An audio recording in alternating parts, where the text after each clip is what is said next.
Mon nom est Martin Thomas Côté, en compagnie d'Alan Lévesque et de Jean-Nicolas Boucher. Vous écoutez Les Injustes. Nous sommes dans l'âge du geek. Dans cette ère d'égalité, d'acceptabilité et de justice des internets, règne une ombre. 4 chevaliers de la culture populaire vont briser les standards. Nul ne sera à l'abri de leurs opinions. En tout temps, en tout lieu, les Injustes.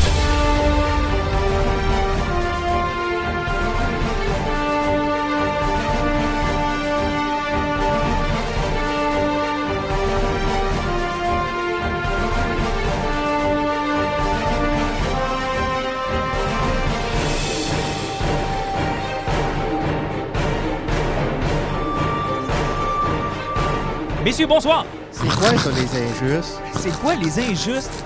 Les Injustes, c'est un ancien podcast qui date... Voyons, t'es bien fatigué. C'est le bruit de la glace qui tombe de nous parce qu'on sort d'hibernation. Il y a eu 6 semaines pour penser à ça. On a-tu moyen, genre, de redécoller? Genre, On édite-tu ça? on peut-tu, genre, enlever... Non, il est trop tard, on est parti. Pas que c'est live, mais ça me tente pas de me donner de l'ouvrage. Mais les autres, c'est toujours one take. Ouais, c'est ça, là. On fait pas de montage, Jean-Luc. Donc, essaye juste de pas faire de mauvaises blagues. Les gens nous écoutent pour mes mauvaises blagues. Non, les gens nous écoutent pour notre contenu. Toi, tu penses qu'ils nous écoutent pour tes mauvaises blagues. C'est deux choses complètement différentes. Hey, je suis content de vous voir, les boys. Ça se fait vraiment longtemps. Ça fait quasiment un mois et demi. Ouais, pas loin. Pas Ouais. loin. Fait que ça nous a donné le temps de voir et de lire et d'entendre beaucoup de choses. Et je regarde la liste de l'émission de ce matin. De ce soir. On de le ce sait pas, midi. on le sait De pas. peu importe où est-ce que vous êtes et quand est-ce que vous nous écoutez. Puis honnêtement, il y a vraiment du stock, du bon stock. On va parler de comics, bien évidemment. On a eu l'occasion, grâce à Alan, de lire Batman's Grave, Suicide Squad, que je t'ai prêté aussi, Jean-Nic. C'est Taylor, hein? Tom Taylor? Tom Taylor. Tom Taylor. On va parler de DC's. Wonder Woman aussi avait un nouvel animé qui est sorti. Army of Darkness. Ça aurait été awesome, un nouvel Army of Darkness. Ça aurait été meilleur. En tout cas, Army of the Dead chez Netflix. On va parler de Loki, Sweet Tooth, The Eternals. Il y a beaucoup de bandes annonces. Le cinéma est reparti puis ça fait du bien. Fait qu'on aura l'occasion de vous donner quelques impressions là-dessus. Mais tout d'abord, des nouvelles de vous. Comment vous allez? Ça va bien. Le temps avance. L'été commence. Ah, écoute, cache ton enthousiasme. Ouais, OK. Jean-Nic, ça va? Oui, je me sens comme un voyageur temporel, mais qui est pris dans un moment où il peut seulement avancer 1 seconde à la fois. Ah, OK. On en reparlera tout à l'heure dans Lucky. Hey, sérieusement, c'est le plus mauvais début d'épisode depuis qu'on fait Les Injustes. Je sais pas si c'est ce qu'il y a dans l'air. On ou est si c'est rouillé, le fait... hein, c'est pour ça. Ouais, c'est ça. Je sais pas si c'est le fait qu'on n'est pas sur Zoom ou une affaire de même, là, mais c'est vraiment le pire Demande-moi début. pas ce que j'ai fait depuis 2 mois, que c'est la seule chose que je fais, c'est travailler. Ouais, je sais La bien, là, réponse va mais être plate. je me suis dit, tu sais, on va faire un peu de conversation. Les auditeurs vont être contents de savoir qu'est-ce qu'on a fait pendant ce mois-là. Visiblement, on n'a rien fait d'intéressant. C'est pas grave, ils sont encore en train de rire de la blague de, Bien de sûr. décongélation. Oui. On leur donne juste le temps de se reprendre avant qu'on rentre dans nos sujets. C'est juste pour ça qu'on fait ça. Allez, on va commencer avec... écoute, ça fait longtemps... En fait, j'ai pas de souvenir d'avoir lu un aussi bon Batman depuis quelques années. Alan, ça faisait 1 an que tu suivais ça. Bah oui, parce que c'était une maxi de 12 numéros. C'est que moi, j'ai lu ça fait au-dessus d'1 an. Elle a-tu eu un peu de retard ou elle était quand même comme une horloge? Comme une horloge, je pense que ça a pris 14 mois à la sortie à peu près. Parce que des fois, c'est le problème de ces genres de maxi-séries-là. C'est quand ils les font comme ça en dehors de la continuité, puis avec un... C'est parce qu'ils ont un horaire particulier. Là. Tu sais, Doomsday Clock, ça a duré presque quasiment 2 ans. Là. Ouais, ce que Doomsday là, que je suis en train de le lire présentement, puis on voit qu'est-ce qu'il y a eu le problème, c'est qu'on voyait que DC est en train de changer leur direction, puis que l'éditeur en chef allait prendre le bord, et tout ce que tu lis, puis toutes les conséquences de Doomsday Clock Ça va n'ont rien. jamais eu lieu. Ouais, ça Ça sert fait juste que à dans le rien. fond, tu sais, ce qu'on parlait de métal avec un flash qui était bleu, c'était supposé vraiment avoir des liens possiblement avec Dr. Manhattan, mais vu que le Watchmen Universe ne sera jamais mélangé au DCU, c'est jamais arrivé. Ouais, c'est parce que Didio s'est fait sacrer dehors, genre même pas quelques temps avant la fin de cette série-là, qui a finalement mené nulle part. Mais dans le cas de Batman's Grave, donc il n'y a pas eu de retard, ça s'est fait en 1 an. Warren Ellis qui était là-dessus? Warren Ellis à l'écriture et Brian Hitch au dessin. Honnêtement, les gars, je sais pas si vous êtes comme moi, mais c'est probablement l'une des meilleures BD de Batman que j'ai lues. Là. Du gros fun. Et le génie de tout ça, encore une fois, c'est Warren Ellis qui est capable de s'accaparer un personnage puis d'écrire son côté qui est humoristique, ou bien qui va être un petit peu très sarcastique. Il va être capable de prendre un personnage, écrire de quoi dessus, mais là-dedans, c'est Bruce Wayne, Batman. Ça aurait pu être Frank Castle. ça aurait pu être Daredevil, ça aurait pu être Spider-Man, ça aurait même pu être Roger Poitras, puis l'histoire aurait marché. Ben, je pense que le succès de cette série-là, c'est que ça tourne autour de 3 personnages. Tu sais, ça tourne autour de Batman, d'Alfred, puis de Gordon, puis tout le reste est secondaire. Là. Effectivement. Puis c'est cette relation-là qui fait, je pense, le succès de la bande dessinée. Puis souvent, Batman, la qualité de ses défauts, il y a un rogue gallery qui est vraiment intéressant. Les vilains de Batman, souvent, sont comme le cœur de son univers. Puis là, on a un vilain qui vient de l'extérieur, puis c'est pas lui, le spotlight. C'est vraiment à propos de Batman, On s'en sacre à la limite. et là. de Gordon. Ces trois-là, et le banter entre les trois, les répliques qu'ils se donnent les uns des autres, là, c'est hallucinant comment c'est drôle, puis c'est witty. Et c'est comment il a réussi à garder ça intemporel. Tu sais, je veux dire, n'importe qui peut lire ça. Là, Ben, c'est demain parce matin. que c'est la grande force que quand tu écris un Batman puis tu le gardes terre à terre. La BD commence au début, les 3 premiers numéros, c'est du détective. Oui. Il fait une enquête avant de comprendre où ce que l'histoire va aller. Sauf que Batman est un détective qui travaille avec la police et les séquences d'action que Brian Hitch dessine dans cette série-là sont malades. Sauf que Batman, quand il se prend contre 10 gars, il y a des fractures, il saigne, il est ouvert, puis il sort de là, il file pas. Tu sais, c'est pas le Batman qui peut torcher Superman. En fait, c'est probablement l'une des choses qui m'a le plus surpris aussi dans cette bande dessinée-là, c'est l'action.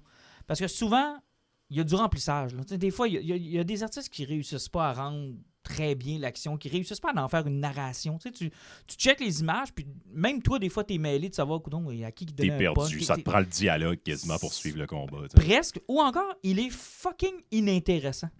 Puis tu skippes les pages, puis tu te dis, OK, là c'est vraiment long. Puis dans le DC Universe Animated, ils ont souvent cette tendance-là de faire des genres de hosties de combats qui mènent nulle part, vraiment trop longs, dont tu te calisses et t'attends juste de savoir ça va être quoi la prochaine affaire. tu sais, Donnez-moi de l'histoire. Donnez-moi de l'histoire. Mais pas dans ce cas-là.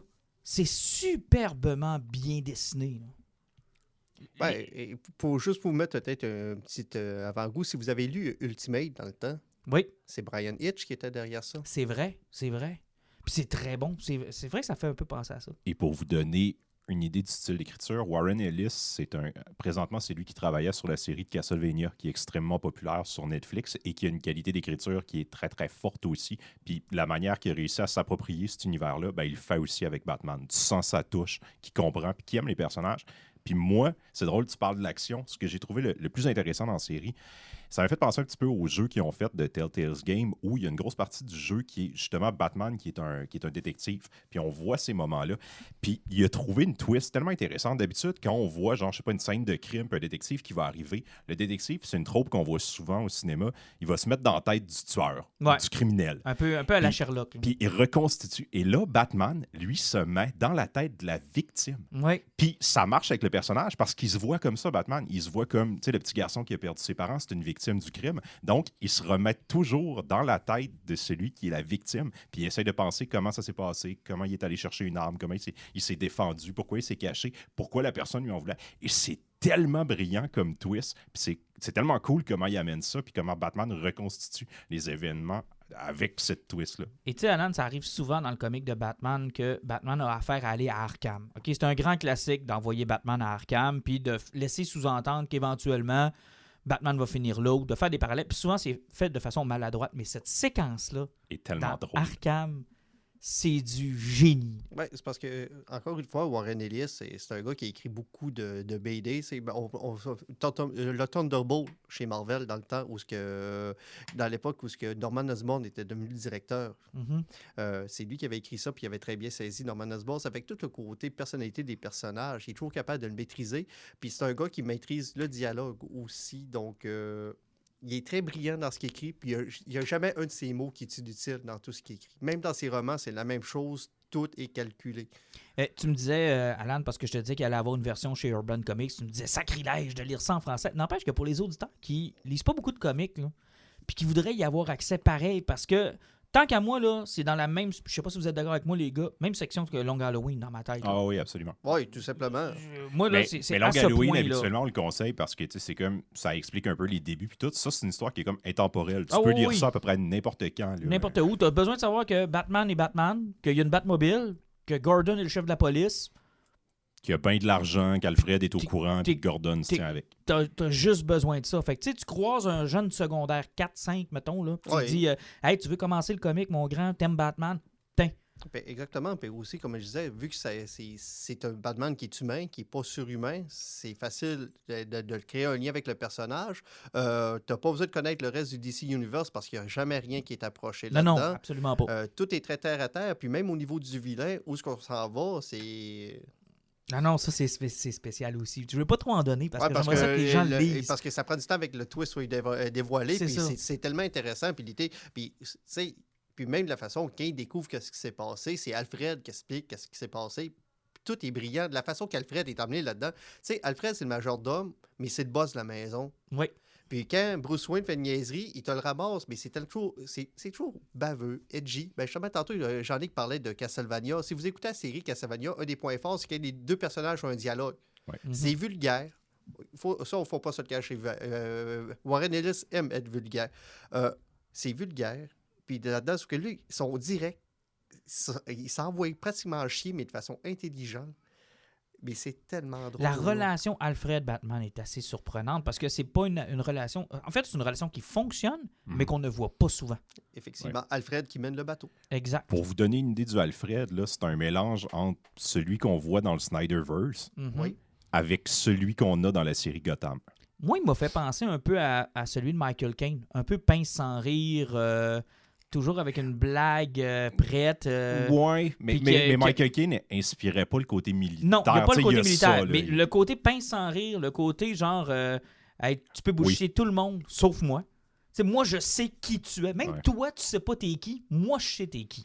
Et ça va même un step plus loin, parce que d'habitude, il y a souvent des jokes d'Alfred qui fait comme, tu sais, ah, vous avez pas dormi depuis des semaines. Ouais. Et là, tu sais, il y a comme le côté réaliste qui revient à un moment donné, il dit, là, vous n'avez pas le choix, tu sais, vous allez dormir, puis Bruce Wayne n'est pas capable. Puis là, il fait comme, je me sens drôle, puis là, il dit, oui, j'ai drogué votre verre, puis vous allez aller vous coucher. Et c'est Alfred qui va le réveiller comme 3 heures plus tard, puis il fait comme, désolé, il y a quelque chose, le bat-signal est allumé, faut que vous le leviez. Fait que, tu sais, il est responsable de ça aussi, c'est tellement drôle. Ah non, c'est vraiment bien fait. Puis honnêtement, si vous voulez vous initier à ça, là, on vous a souvent parlé de Batman Year One, de Long Halloween, lesquels qu'on conseille tout le temps. T'sais, à la limite, Hush, quoi qui est un peu dans la continuité, mais ça, là, écoute, c'est du bonbon. N'importe qui peut lire ça, là, n'importe quand.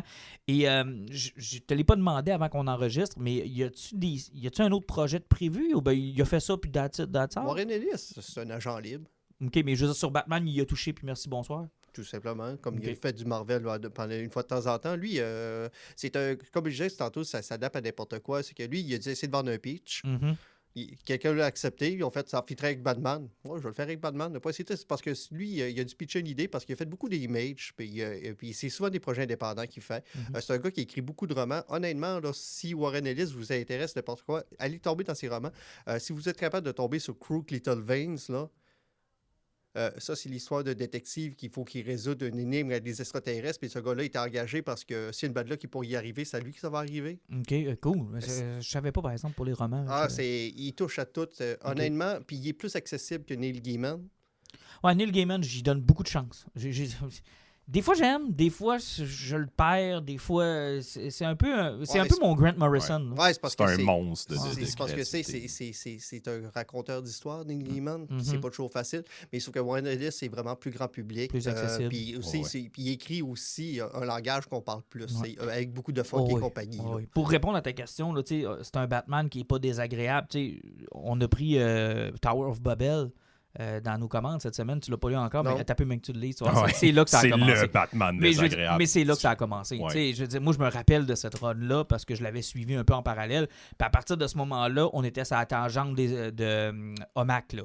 Avec un Batman qui était paranoïaque, désagréable, voulait travailler avec personne. Sa personnalité, c'est comme assombrie, genre de façon... Puis tu sais, on le voyait même dans les animated. Alors qu'au début de la série de Batman Animated Series, le Batman est quand même un peu sympathique, surtout le Bruce Wayne. Puis dans la deuxième portion, c'est exactement calqué sur ce qui s'est passé dans les comics. Puis tu sais, avant qu'il redevienne un peu moins sombre, ça a pris du temps, là. Il est tombé dans un méchant trou noir, lui, là. Ça a pris des miennes. Comment? Ça a pris des miennes. Ouais, un peu pour le sortir de là. Réhumaniser. Puis... Parce qu'il y a eu un bout de temps, Alan, on suivait, là, puis j'étais comme... parce que là, le gars, il a besoin... J'ai moi-même le goût de l'aider, là. Tu sais, ça allait plus bien, là.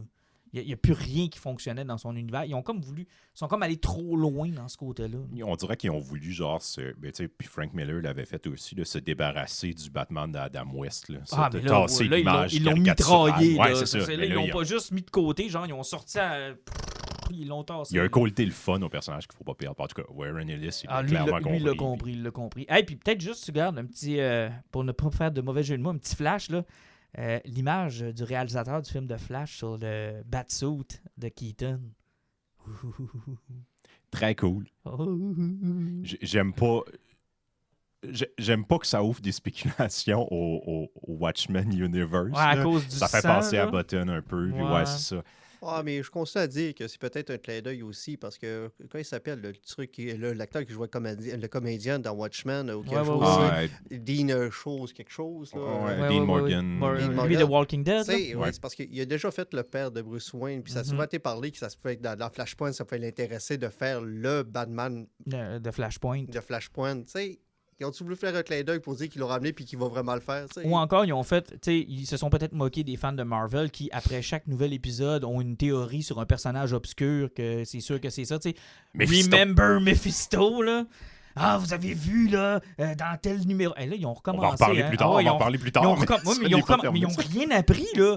Je lisais ça sur Internet, mais je suis comme, mais ils n'ont rien. Tu sais, genre, ils se sont fait faire le coup une fois, puis ils sont repartis encore dans leur théorie qu'ils savent ce qui se passe.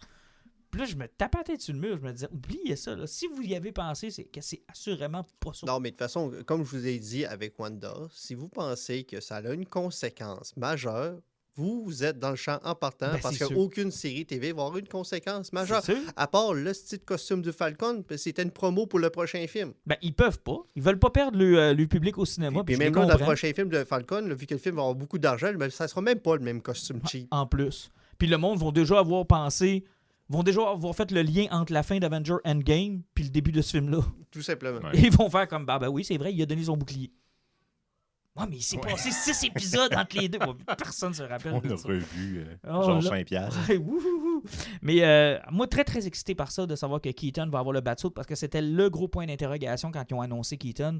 Est-ce qu'il est là juste en Bruce Wayne pour un rapido, ou il est là en costume? Peut-être qu'on va y voir son costume accroché aussi. Moi, je vais exploser pareil. Et que je serais déçu. Et parlant de costume, Shazam, écoute, il va falloir que quelqu'un appelle à Dwayne Johnson pour qu'il arrête. Là. Ça n'a plus de bon sens. C'est parce qu'il a l'air d'un nuage. En attendant Shazam 3. C'est parce qu'il a l'air d'un nuage. Je fais juste l'imaginer à côté de... comment est-ce qu'il s'appelle? Zach Levy? Zachary Levy. Hey man, il va en manger une sincère. Là. Mais c'est pas grave. Il paraît là, que Rob Liefeld, il fait des cours d'anatomie sur le dos de Dwayne Johnson. Fait comme, sérieusement, je peux rajouter une autre couche de muscle par-dessus ma couche de muscle. Un biceps peut avoir un biceps. Un nouveau muscle que j'avais jamais dessiné. Tiens donc. Mais honnêtement, écoute, le Black Adam, ça a l'air complètement fou aussi. J'ai vraiment hâte de voir ça. Fait que, des beaux castings dans les deux films. Vraiment. C'est Lucy Liu, je pense, qui se trouve être dans Shazam dans le deuxième. C'est intéressant. Même le costume du nouveau de Shazam 2, beaucoup mieux. Il y a de la moins bourré là, que dans le premier. Là. Il y a de la moins gomme ballon. Oui, parce que le premier Shazam, il avait beaucoup gonflé, puis ça lui donnait le défaut du costume du premier Spider-Man de Tobey Maguire. Effectivement. Mais c'était surtout que les couleurs étaient criardes, puis il y avait l'air genre d'un mauvais épisode de 1966. Ouais, il était très rouge, il n'y avait pas le grand décor dedans, puis c'est un film qui était très sombre. Fait qu'il n'y avait pas de définition. C'était un film qui sautait du coq à l'âne. Rappelle-toi, on riait aux éclats, puis la scène d'après, mon petit gars a eu peur. Ouais, mais ça. Mais la scène des démons, là. C'était à l'époque où DC réécrivait ses films au fur et à mesure.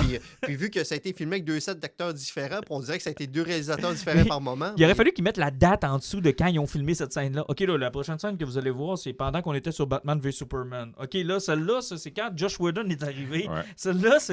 Parce qu'écoute, c'était un peu du n'importe quoi, honnêtement. Là, en tout cas, là, il semble avoir une bonne direction, puis je pense qu'il a du lousse pas mal pour travailler son projet. Là. Andy Samberg, je pense qu'il est réalisateur. Non, c'est Andy Samberg? Andy Muschietti. Andy Samberg, le gars de SNL? Non, OK, tu parles de Shazam, OK, pas de mais c'est pas Andy Samberg. C'est Muschietti qui est sur le Flash, mais j'oublie le nom. Je me souviens pas de c'est qui l'autre. Hey, est-ce qu'on a un nouveau chouchou avec Tom Taylor? Oui. Alan? J'allais dire non après avoir lu le premier Batman, mais non, oui. Après le deuxième, oui, chouchou. Ouais. Alan? Qui est le deuxième chouchou? Tom Taylor, tu sais, notre premier chouchou, c'est... Ouais, là, c'est vous autres qui tripez sur Tom Taylor. Tu l'aimes pas? Moi, je m'en sac.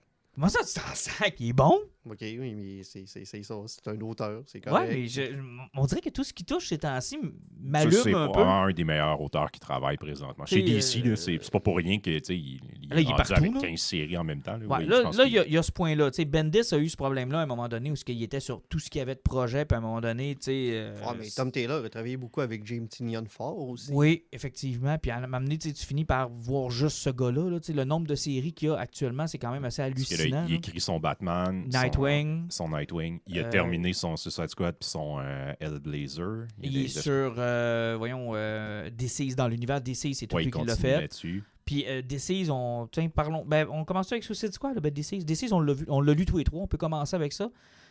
Je serais. Je l'ai lu il y a 2 ans. Ouais, mais tu vas t'en rappeler. Voyons donc. Il y a 4 volumes. Mais non, mais Dead Planet, c'est le dernier, là. Le dernier qui est sorti. C'est la là. conclusion. Là. C'est La lui où conclusion, il est- là. Je l'ai on est lu dans il y le a 14 mois. Ouais.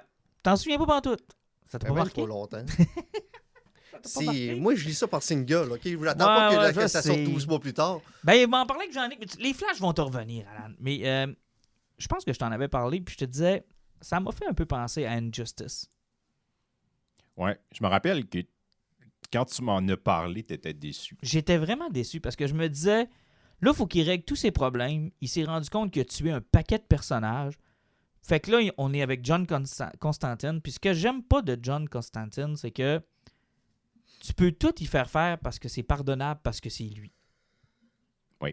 Il peut tuer du monde, il peut voler des pouvoirs, il peut voler des artefacts, il peut voyager dans le temps, il peut changer la magie. C'est à la fois le personnage le plus ordinaire et le plus puissant de l'univers de DC. Il y a ça qui est tannant un peu avec lui. Là. Puis là, j'ai l'impression qu'ils ont réglé tout le... t'sais, en fait, là, tout le cast qu'on avait aimé dans le premier qui se sont sauvés vers une nouvelle planète sont tous des personnages secondaires dans ça. Que ce soit Jonathan Kent, Damien, tous ceux qui ont installé, là, genre, moi, ce que j'avais adoré, là, le flash de Dina Lance en Green Lantern, moi, j'avais tellement trouvé ça cool. Ben, ils ont fait la même niaiserie dans Justice League Dark. Tu sais, t'avais Wonder Woman et compagnie qui étaient là-dedans, puis qui étaient arrivés dans le dernier bout, dans le dernier TP, les 5-6 numéros. C'est Constantine qui s'est pointé là, puis il a réglé tous les problèmes, puis il n'y avait pas une cause qui n'était pas là. C'était ce que lui, pendant Ouais. 4-5 numéros, qui a réglé tous les Ben, problèmes. c'est exactement ça, pareil. Puis c'est un peu ça aussi dans le dernier Animated, tu t'en rappelles? Oui. Apocalypse War. C'était la même affaire. Mais c'est quand même badass la manière qu'il règle ça. Moi, le fait qu'il va chercher tous les artefacts les plus puissants de l'univers de DC, qui arrête un des plus puissants des dieux dans sa traque pour y voler son objet pour voir dans le futur. Ben, il prête un objet qui va dans le futur pour pouvoir prendre ses powers pendant un moment. C'est vraiment incroyable. Tout ça pour failer, mais pour donner espoir à Jonathan Kent qui finalement va sauver. Moi, je suis parti vraiment à reculons, puis quand j'ai fini, j'ai fait c'est le meilleur de la gang. Hein? J'ai vraiment trippé. Et encore une fois, c'est Tom Taylor, j'ai trippé sur ses dialogues. Moi, là, Batman qui sort avec la nouvelle Wonder Woman, Ouais. puis que c'est drôle, puis tout ce qu'ils disent, puis à un moment donné, elle le regarde, puis il fait comme, tu sais, j'ai perdu mon père, mais je m'en suis remis, mais en tout cas, je suis content que tu sois là, puis je vais te protéger. Il est Puis super humain. là. Exact, c'est ça. Puis là, elle dit, t'as pas idée à quel point c'est hot, un Batman qui est genre conscient de ses émotions. C'est vraiment drôle. Mais non, je sais pas. Moi, je trouve que le meilleur, ça reste The Unkillable. Le Les deuxième. méchants qui avaient une espèce d'esprit Dawn of the Dead. Tu sais, pognés d'un centre d'achat. Là. Tu sais, ils étaient pognés à quelque part, eux autres, puis il a fallu qu'ils sortent de là. Ils s'étaient monté une école avec les flots, puis ils avaient réussi à sortir de quoi. Puis tu sais, eux autres, il y avait une espèce de... On n'aura jamais la solution au problème. Fait que suivez-nous pour cette Survivre. histoire-là. Tu sais, moi, je trouve que c'est son meilleur. Tu sais, le premier, c'est correct, là, c'est un peu un classique. Il y a eu des moves qui étaient quand même assez osés. Tu sais, moi, j'en ai parlé d'Dina Lance en Green Lantern. Moi, j'avais trouvé ça tellement Mais de toute façon, nice, là. Green Arrow qui tue Aquaman du flash, ça. C'était-tu bon, ça? Et c'était hot. Ah, Ça, puis c'était de penser, bon. c'est ça, j'ai rien qu'un arc puis des flèches. Mais la Wonder Woman dans Unkillable, c'était quelque chose aussi, là. Quand elle se met à les attaquer, man, puis elle les attaque comme une bête féroce, puis elle teste les défenses, puis les trucs. Tu sais, ça, j'avais trouvé ça intéressant. Celui-là, j'ai fait comme, OK, ça prenait une conclusion, puis moi, la magie, puis Constantine, ça me parle moins. J'ai comme trouvé... Tu sais, j'aurais aimé ça qu'on me l'annonce que ça allait être lui, le héros, parce que j'ai trouvé ça un peu poche. Ben, moi, c'est un personnage que j'aime bien, John Constantine. Fait que j'étais content de l'avoir, puis ça me dérangeait pas, mais je suis d'accord. Tu sais, il est comme tombé en amour avec ce personnage-là. Puis j'ai pas lu sa run encore qui est écrit de Hellblazer, mais tu sais, j'ai comme l'impression qu'il avait encore ça dans la tête pendant qu'il écrivait Unkillable. Ben, Par contre, puis ça, Alan, on va essayer de te convaincre, son Suicide Squad, Oh my God. Ça, c'est du bonbon. Hey, sais-tu tout ce qu'on veut d'un film de Suicide Squad? Exact. Tout est là. Tout est là. Et ça, un peu comme Batman's Grave, je pense que tu peux remettre ça dans les mains de quelqu'un. Tout ce qu'il a besoin de savoir, c'est qu'il y a une équipe de super vilains. Puis that's it, là. Exact. Qu'il y a une agence du gouvernement qui les contrôle, qui va chercher des super vilains et qui lui donne des missions pas possibles. Écoute, honnêtement, là, juste pour te donner l'eau à la bouche un peu, Alan, c'est que là, ils vont finalement genre intercepter un groupe, un genre de groupe de rebelles, d'activistes. Finalement, ils les impliquent dans leur équipe. Tout ça était un scheme, genre pour tasser Amanda Waller, puis c'est quelqu'un d'autre qui est à la tête de ça. Et là, le bal à l'huile pogne, là. Mais solide, là. Moi, je veux dire que King Shark, qui mange un des deux jumeaux. Il y a deux jumeaux télépathiques qui sont comme des hommes-poissons et King Shark en mange un. Mais genre, de façon tout à fait gratuitement. Genre, ça dure deux cases. OK? Genre, les deux poissons genre, sont super cool parce qu'ils ont comme un lien entre les deux. Puis tu fais comme, ah, tu sais, des personnages intéressants. Puis King Shark est en arrière, puis il te le dévore. C'est gratuitement de même, pour aucune bonne raison. Et c'est vraiment, tu sais, c'est hors continuité, puis ils se sont amusés parce qu'ils en tuent quand même beaucoup des personnages. Oui, et certains personnages que tu dis comme, OK, ouais, tu sais, DC, ils ont carrément dit, fais ce que tu veux parce que ça va être hors continuité. Ouais, ça s'appelle Suicide Squad Bad Blood. Ça vient juste de sortir en c'est TP. du DC Black Label, donc oui, c'est hors continuité. Effectivement, c'est Black Label. Puis tu vois, c'est une bonne twist comment ils l'ont utilisé Black Label dans ce cas-là en particulier. Parce qu'il y a un petit peu de violence quand même assez gratuite, là, dont King Shark qui mange un des deux jumeaux. Là. Mais c'est vraiment tout ce que je voudrais d'un Black Label. Là. C'est-à-dire une bonne équipe, un bon dessinateur, un bon auteur, C'est parce une que bonne vous n'avez histoire. pas encore lu voyons, Harley Quinn. Harley Quinn. C'est celle-là de la femme de Sean Murphy, Madame Katana. Ah non, je l'ai pas lu encore. Vous l'avez pas lu encore? Non, je l'ai pas lu encore. C'est le meilleur Black Label qui a sorti jusqu'à Mais tu sais maintenant. que Black Label, ce n'est que le Joker et Harley Quinn. Il n'y a rien d'autre. Je pense que c'est pas la même Harley Quinn qu'on est habitué. C'est totalement différent. Là. Rien d'autre. Non, mais j'ai hâte de Ouais, lire, je trouve que ça, c'est un effet secondaire de White Knight. Là. C'est pour ça que c'est Harley Quinn qui est là, parce que c'est une autre affaire. Mais sauf que même là, prochainement, oui, on dit chose, ça tourne dans le tour de Superman.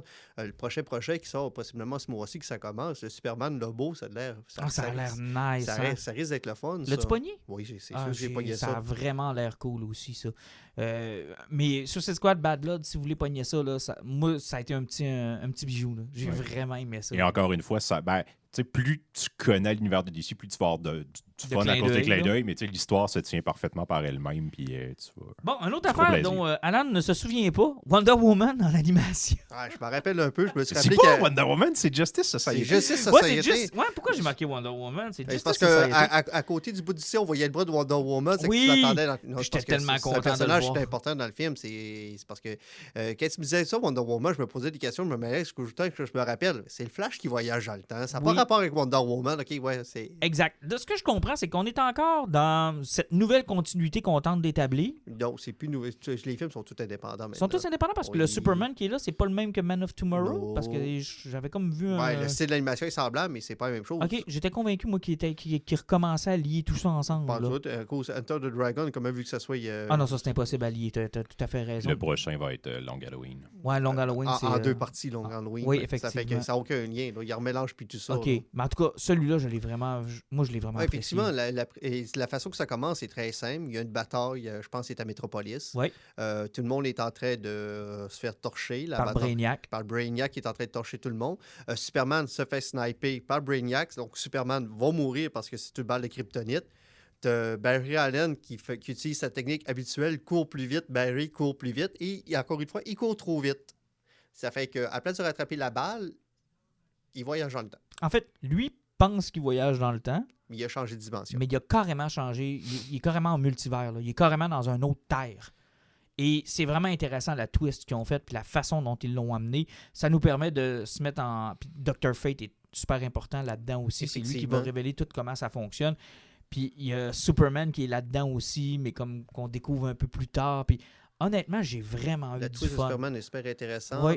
Wonder Woman, c'est la Wonder Woman qu'on a déjà connue à l'époque de la Première Guerre ou Deuxième Guerre mondiale, où c'était une soldate qui tuait en fait, du monde. C'est un peu là, quand, dans le temps de Crisis on Infinite Earth, quand il nous disait que c'était Hippolyta. Là. Ouais. Il avait réglé ce problème-là en disant que la Wonder Woman qui était en Première Guerre mondiale, en fait, c'était la mère de Wonder Woman. Mais c'est celle-là, les petits cheveux courts à l'année 40, 50. Là. Et puis, as-tu du monde? Ah ouais, elle torche. Là. Puis C'est Steve intense. Trevor, il veut toujours se marier avec, puis elle veut rien savoir. Oui, ça c'est drôle. C'est vraiment drôle. Mais le fait que le Flash nous sert un peu de ground, là. On est un peu le Flash quand on écoute le film. Effectivement, puis tu sais, c'est un Flash qu'il faut qu'il essaie de comprendre qu'il est d'un autre univers, puis qui aussi, ce qui était le fun, c'est que pour réussir à balancer le fait qu'il est trop puissant à cause de sa vitesse à une époque où le monde n'était pas très évolué, il est là en même temps qu'un autre Flash, Oui. Jay Garrick. Jay Garrick, sauf que le problème, c'est que meilleur. les deux se partagent la Speed Force. Et là, ça crée un paquet de problèmes, évidemment. Et ils utilisent la twist que j'ai vraiment trouvé intéressante, où ils ont un peu mélangé ce qui s'était passé avec Throne of Atlantis. C'est-à-dire que Aquaman devient un peu le méchant dans cette histoire-là. Oui, effectivement, tout c'est- ce qui se passe avec l'Atlantide, oui. C'est vraiment intéressant. Puis ils refont un peu ce qu'ils avaient fait avec Throne of Atlantis, là, quand Atlantis décide qu'ils s'en vont sur les berges, puis là, ils envahissent genre le monde. Là. Puis bon, je veux pas tout te donner les spoilers de pourquoi Aquaman est méchant, mais c'est vraiment intéressant parce que de voir le clash Wonder Woman puis Aquaman, c'est un peu ce qu'il y avait dans Flashpoint aussi. Fait que c'est comme s'il avait rendu hommage à toutes ces séries-là, tu sais, Throne of Atlantis dans New 52, Flashpoint en mettant Aquaman et Wonder Woman genre un contre l'autre. Fait qu'il y avait comme plein de petits clins d'œil à ce qu'on a déjà vu comme histoire, mais dans quelque chose de nouveau. Je sais pas si tu me suis. Oui, là. il y avait plein de... Puis surtout, même les séquences d'action, c'est super intéressant. Les relations entre les personnages étaient le fun. Tu sais, contrairement à certains films qu'on avait jamais, tu avais parlé de la guerre de Darkseid, là, Ouais. où c'était mauvais, tout était lettre, puis tout était collé, puis c'est des animations qui bougeaient pas. C'est beaucoup plus vivant. Oui, vraiment. Puis je commence à... Tu m'avais dit de donner du temps, puis tu avais raison. J'apprécie maintenant, je pense, un peu plus ce style d'animation-là, parce que, il le conserve, puis il le peaufine. Ouais. C'est les défauts qu'il y avait dans Man of Tomorrow commencent à disparaître dans ce Moi, jeu. j'aime l'espèce de gros trait noir qu'ils Ouais. mettent autour des personnages. Là, qui Oh, oui, rend c'est ça un petit peu vraiment léché. bien. C'est un style d'animation là, qu'il faut apprendre à connaître. Je pense que c'est le même à peu près qu'on a eu avec Invincible. Oui. Le même que je vous avais parlé avec Voltron. C'est de l'animation qui ne coûte pas trop cher, puis Ouais. qui permet de... Il leur laisse la liberté La un peu. liberté aussi. Mais tu vois, j'ai hâte de voir ce que ça va donner avec Long Halloween, par exemple. Ouais. Parce Moi, que Long je Halloween, pars à reculons, sans les là, dessins de ça, Tim Sale, ça fait mal. c'est pas que ça fait mal, mais ça va tellement être peu naturel. Puis si tu fais ça, t'as tout intérêt à respecter l'histoire de Jeff Loeb. Là. Ouais. Faut pas que tu nous fasses un Hush 2. Là. Non, ça risque plus d'être comme un Dark Knight Ah, Returns. il faut. Mais sauf que Tim Sale en animation, Ça marcherait pas. Ouais, ça serait marcherait lettre, là, tu sais. Mais le modèle, mais j'aime ce que tu apportes, le modèle Dark Knight Returns. Là. Ça, moi, c'est un 4A. Là. Si vous avez pas le temps ou vous avez pas le goût de lire Dark Knight Returns, là, T'écoutes ça, c'est pratiquement page par page. c'est effectivement page par page. Puis le dessin ressemble une petite Ouais. affaire à Miller. Tu sais, on Ah, reconnaît. tant qu'à les- ça, je trouve qu'ils ont mieux réussi Year One. Ouais, peut-être, effectivement. Mais n'empêche que tu regardes ça, puis c'est l'intégral. Tu sais, comparativement à ce qu'ils ont fait avec Hush. Parce Ouais. que c'était même plus le même Ouais, c'est vilain. parce qu'ils étaient mêlés dans leur New 52, là, avec Ah, le personnage oui. de ça, puis ça a tout scrappé. Là. Damien était là. C'était même plus le même vilain. Ça avait même pas la même twist. C'est pas lui qui avait amené, c'est le Riddler qui était Ouais, là. oui, c'est le Riddler qui était Hush, alors que la twist de Hush était beaucoup plus complexe et intéressante que ça. Puis, tu sais, à chaque fois que tu vois des bouts des images genre, du prochain Batman qui s'en vient, puis tu te rends compte que le Riddler, il a la face pleine de bandages de même aussi. Tu fais comme si, coudonc, ils ont soit fait la même animation. Mais que oui, ça. coudonc, ils se sont-ils trompés? Ils ont-ils tous lu le même livre que moi, dans le fond? Ils ont-ils lu Hush pour vrai ou ils ont juste fait semblant? Mais non, moi, j'ai beaucoup d'espoir pour Long Halloween. Surtout en 2 parties comme ça me donne comme le signal qu'ils sont sérieux. Ouais, qui veulent y aller all the way pour l'histoire. Ils veulent y aller puis qu'ils ne prendront pas de raccourcis parce que tous les moments sont importants dans Long Halloween parce que la finale de cette série-là, ben, si tu n'as pas eu tous les petits éléments, ben, tu peux pas partir avec le fameux « où », tu sais, Ouais. qui. Tu sais, parce que c'est ça, c'est un peu comme un roman de détective noir de Long Ben, Halloween. exact, c'est qu'à ça. la C'est fin, c'est une enquête. c'est puis- ça. Puis à la fin, c'est une fin ouverte. Là. Tu sais, c'est comme qui. Puis il te donne tout ce qu'il faut pour appuyer ta thèse, peu importe c'est laquelle. Fait qu'il faut qu'ils réussissent à garder ça dans l'anime. là, Puis tu sais. plusieurs personnages ont comme des moments pour briller dans Long Halloween. C'est ce qui est le fun aussi, c'est que tu sais, ça dresse un bon portrait de l'univers de Batman. Fait que Mais tu sais, il y en a j'espère que 3 ça de va sorties à date là, depuis qu'ils ont Ouais. mis fin. Là, Ouais. puis honnêtement, c'est 2 sur 3. Là. C'est 2 bons sur 3. C'est un bon ratio. Ouais, Ah, j'avais le- aimé ça, le- le Batman Ninja. moi, Enter les- the Dragons. Moi, je me rappelle. Moi, j'avais C'est ça, du fun. c'est un Dragon. Tu sais, il était le fun, mais ce que moi, je suis allé passer à ça, puis j'écoute la seule tune que je joue en boucle pendant Oh. 1h20. Là, puis, L'espèce de tune porno. Là. Ouais. Ah non, Ah, c'était ça, mauvais. là. c'est Ah non, c'était Mais c'est pas vilain. grave, au moins, tu nous as fait rire en entendant Wonder Woman. Comment? À cause du bras, Ah, ça... juste pour expliquer aux auditeurs qui n'ont pas écouté cet épisode-là, c'est que sur le côté de la pochette, il y a un dessin qui se forme au fur et à mesure que les pochettes s'accumulent. Sauf que sur celui d'Enter the Dragon, on voit vraiment le milieu du corps de Wonder Woman. Fait que ça donne comme l'impression que le personnage est dans le film. En fait, ça m'a donné l'impression Ouais, c'est que ça. le personnage est dans le film. Fait que moi, tout le long que j'ai écouté le film, j'étais comme, ah cool, Quand est-ce Wonder Woman qu'elle va arriver, tu sais. Puis là, à un moment donné, il y a comme une histoire de Dieu à la fin, puis de trucs. Là, ok, c'est là qu'elle arrive, tu sais. Là, c'est là qu'elle arrive. Là, j'écris à Alan à la fin, j'ai dit, tabarnak, Wonder Woman, elle était où? J'ai jamais compris. Il a fallu que j'explique que c'est finalement où ce qu'elle était, c'était comme le reste de son dé parce que là, ça faisait DC sur les côtés, tranquillement pas vite. De puis- quoi Wonder Woman, Martin? Ouais, mais là, il a sa pochette. Comment ça, sa pochette? Et là, il fait ce côté. Et là, Alan, dans son genre. Comment je pourrais dire? De la façon la plus gentille possible, prend en photo les deux pochettes collées pour qu'il montre que ça fait une Wonder Woman. Puis là, je fais comme. Oh, non. Tabarnak. Et il m'écrit dans sa plus grande gentillesse, fait que son bras était bon dans l'autre film. Hein? Je suis comme, va chier, va chier. Ah, mais je le savais pas parce que moi, il était entrecoupé de A Death in the Family. Fait que Ouais. j'avais comme pas fait le lien que les pochettes se suivaient, tu sais. Fait que moi, j'attendais Wonder Woman. J'étais comme, hey, si maintenant elle va arriver, man, ça va torcher, ça va être mongol. Puis non, elle est jamais arrivé. Il attend encore. Je l'attends encore. Mais j'ai hâte de voir ce qu'il va y avoir sur le côté de Long Halloween. C'est peut-être un personnage. Wow, cool, Superman est dans Long Halloween. J'ai hâte de le voir. Mais techniquement, ça devrait être l'autre bras de Wonder Woman. là. Si Ah, t'as non, écouté on- comme on- faux ce qu'Alan t'a expliqué.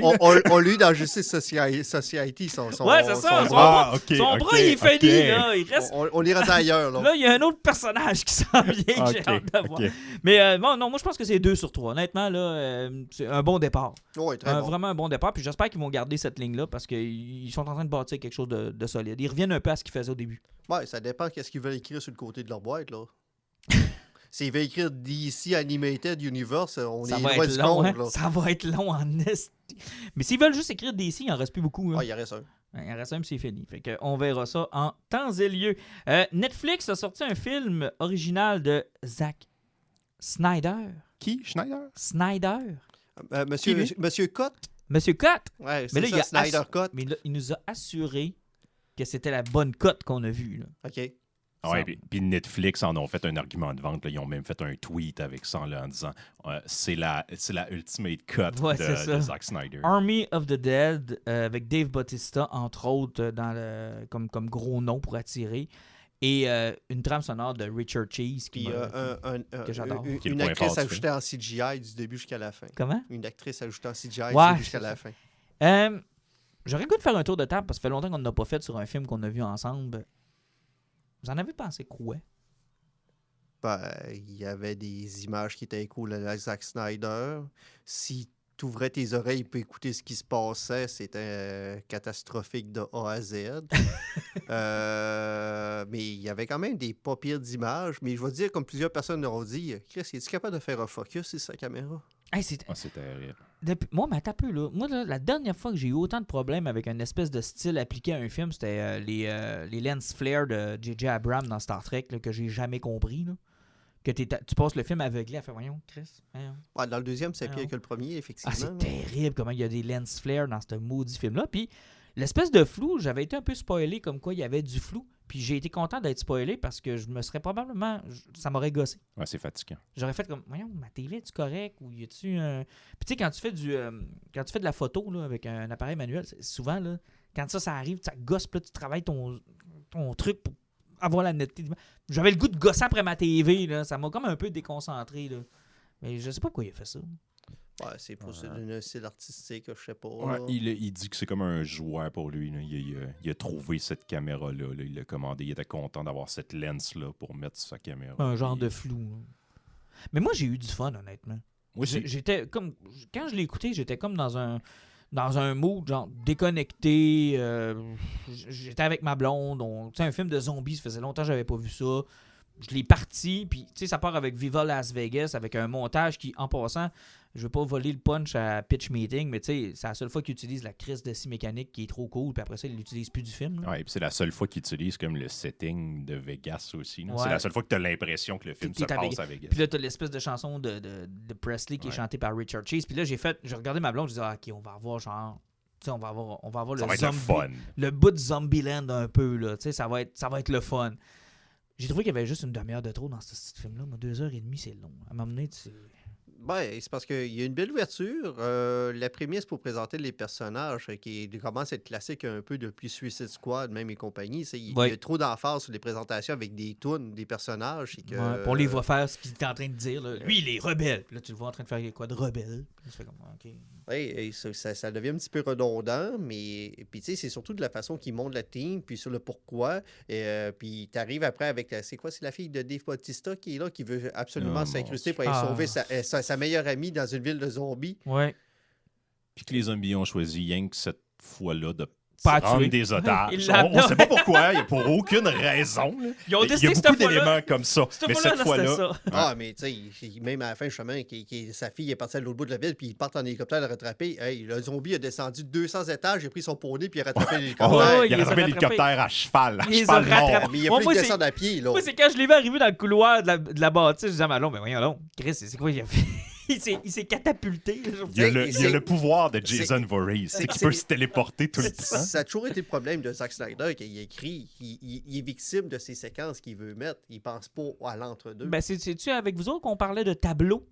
Ouais, souvent, il fait des tableaux. Il a fait c'était Sucker Punch. Oui, qui est un film magnifique, mais qui est juste pas comprenable. Ben, l'histoire est triste, est tragique, mais tellement mal apportée que tu ne comprends pas. Ben non, ça prend au moins 3 écoutes avant de te rendre compte. En fait, c'est maladroit. Ouais, c'est maladroit pour parler du fait que les filles se font exploiter sexuellement et dans le fond, ils se font violer tout le long. Ils se créent un monde parallèle pour réussir à créer leur évasion, parce que leur évasion devait être super poche en réalité. Ouais, c'est ça. Sauf qu'ils se sont créés une histoire dans leur tête pour ce que c'était des super-héros. Sauf que... T'as raison, ils sont... Pendant qu'on regarde la distraction qu'elles se créent, ce qu'on comprend, c'est qu'elles sont en train de se faire violer.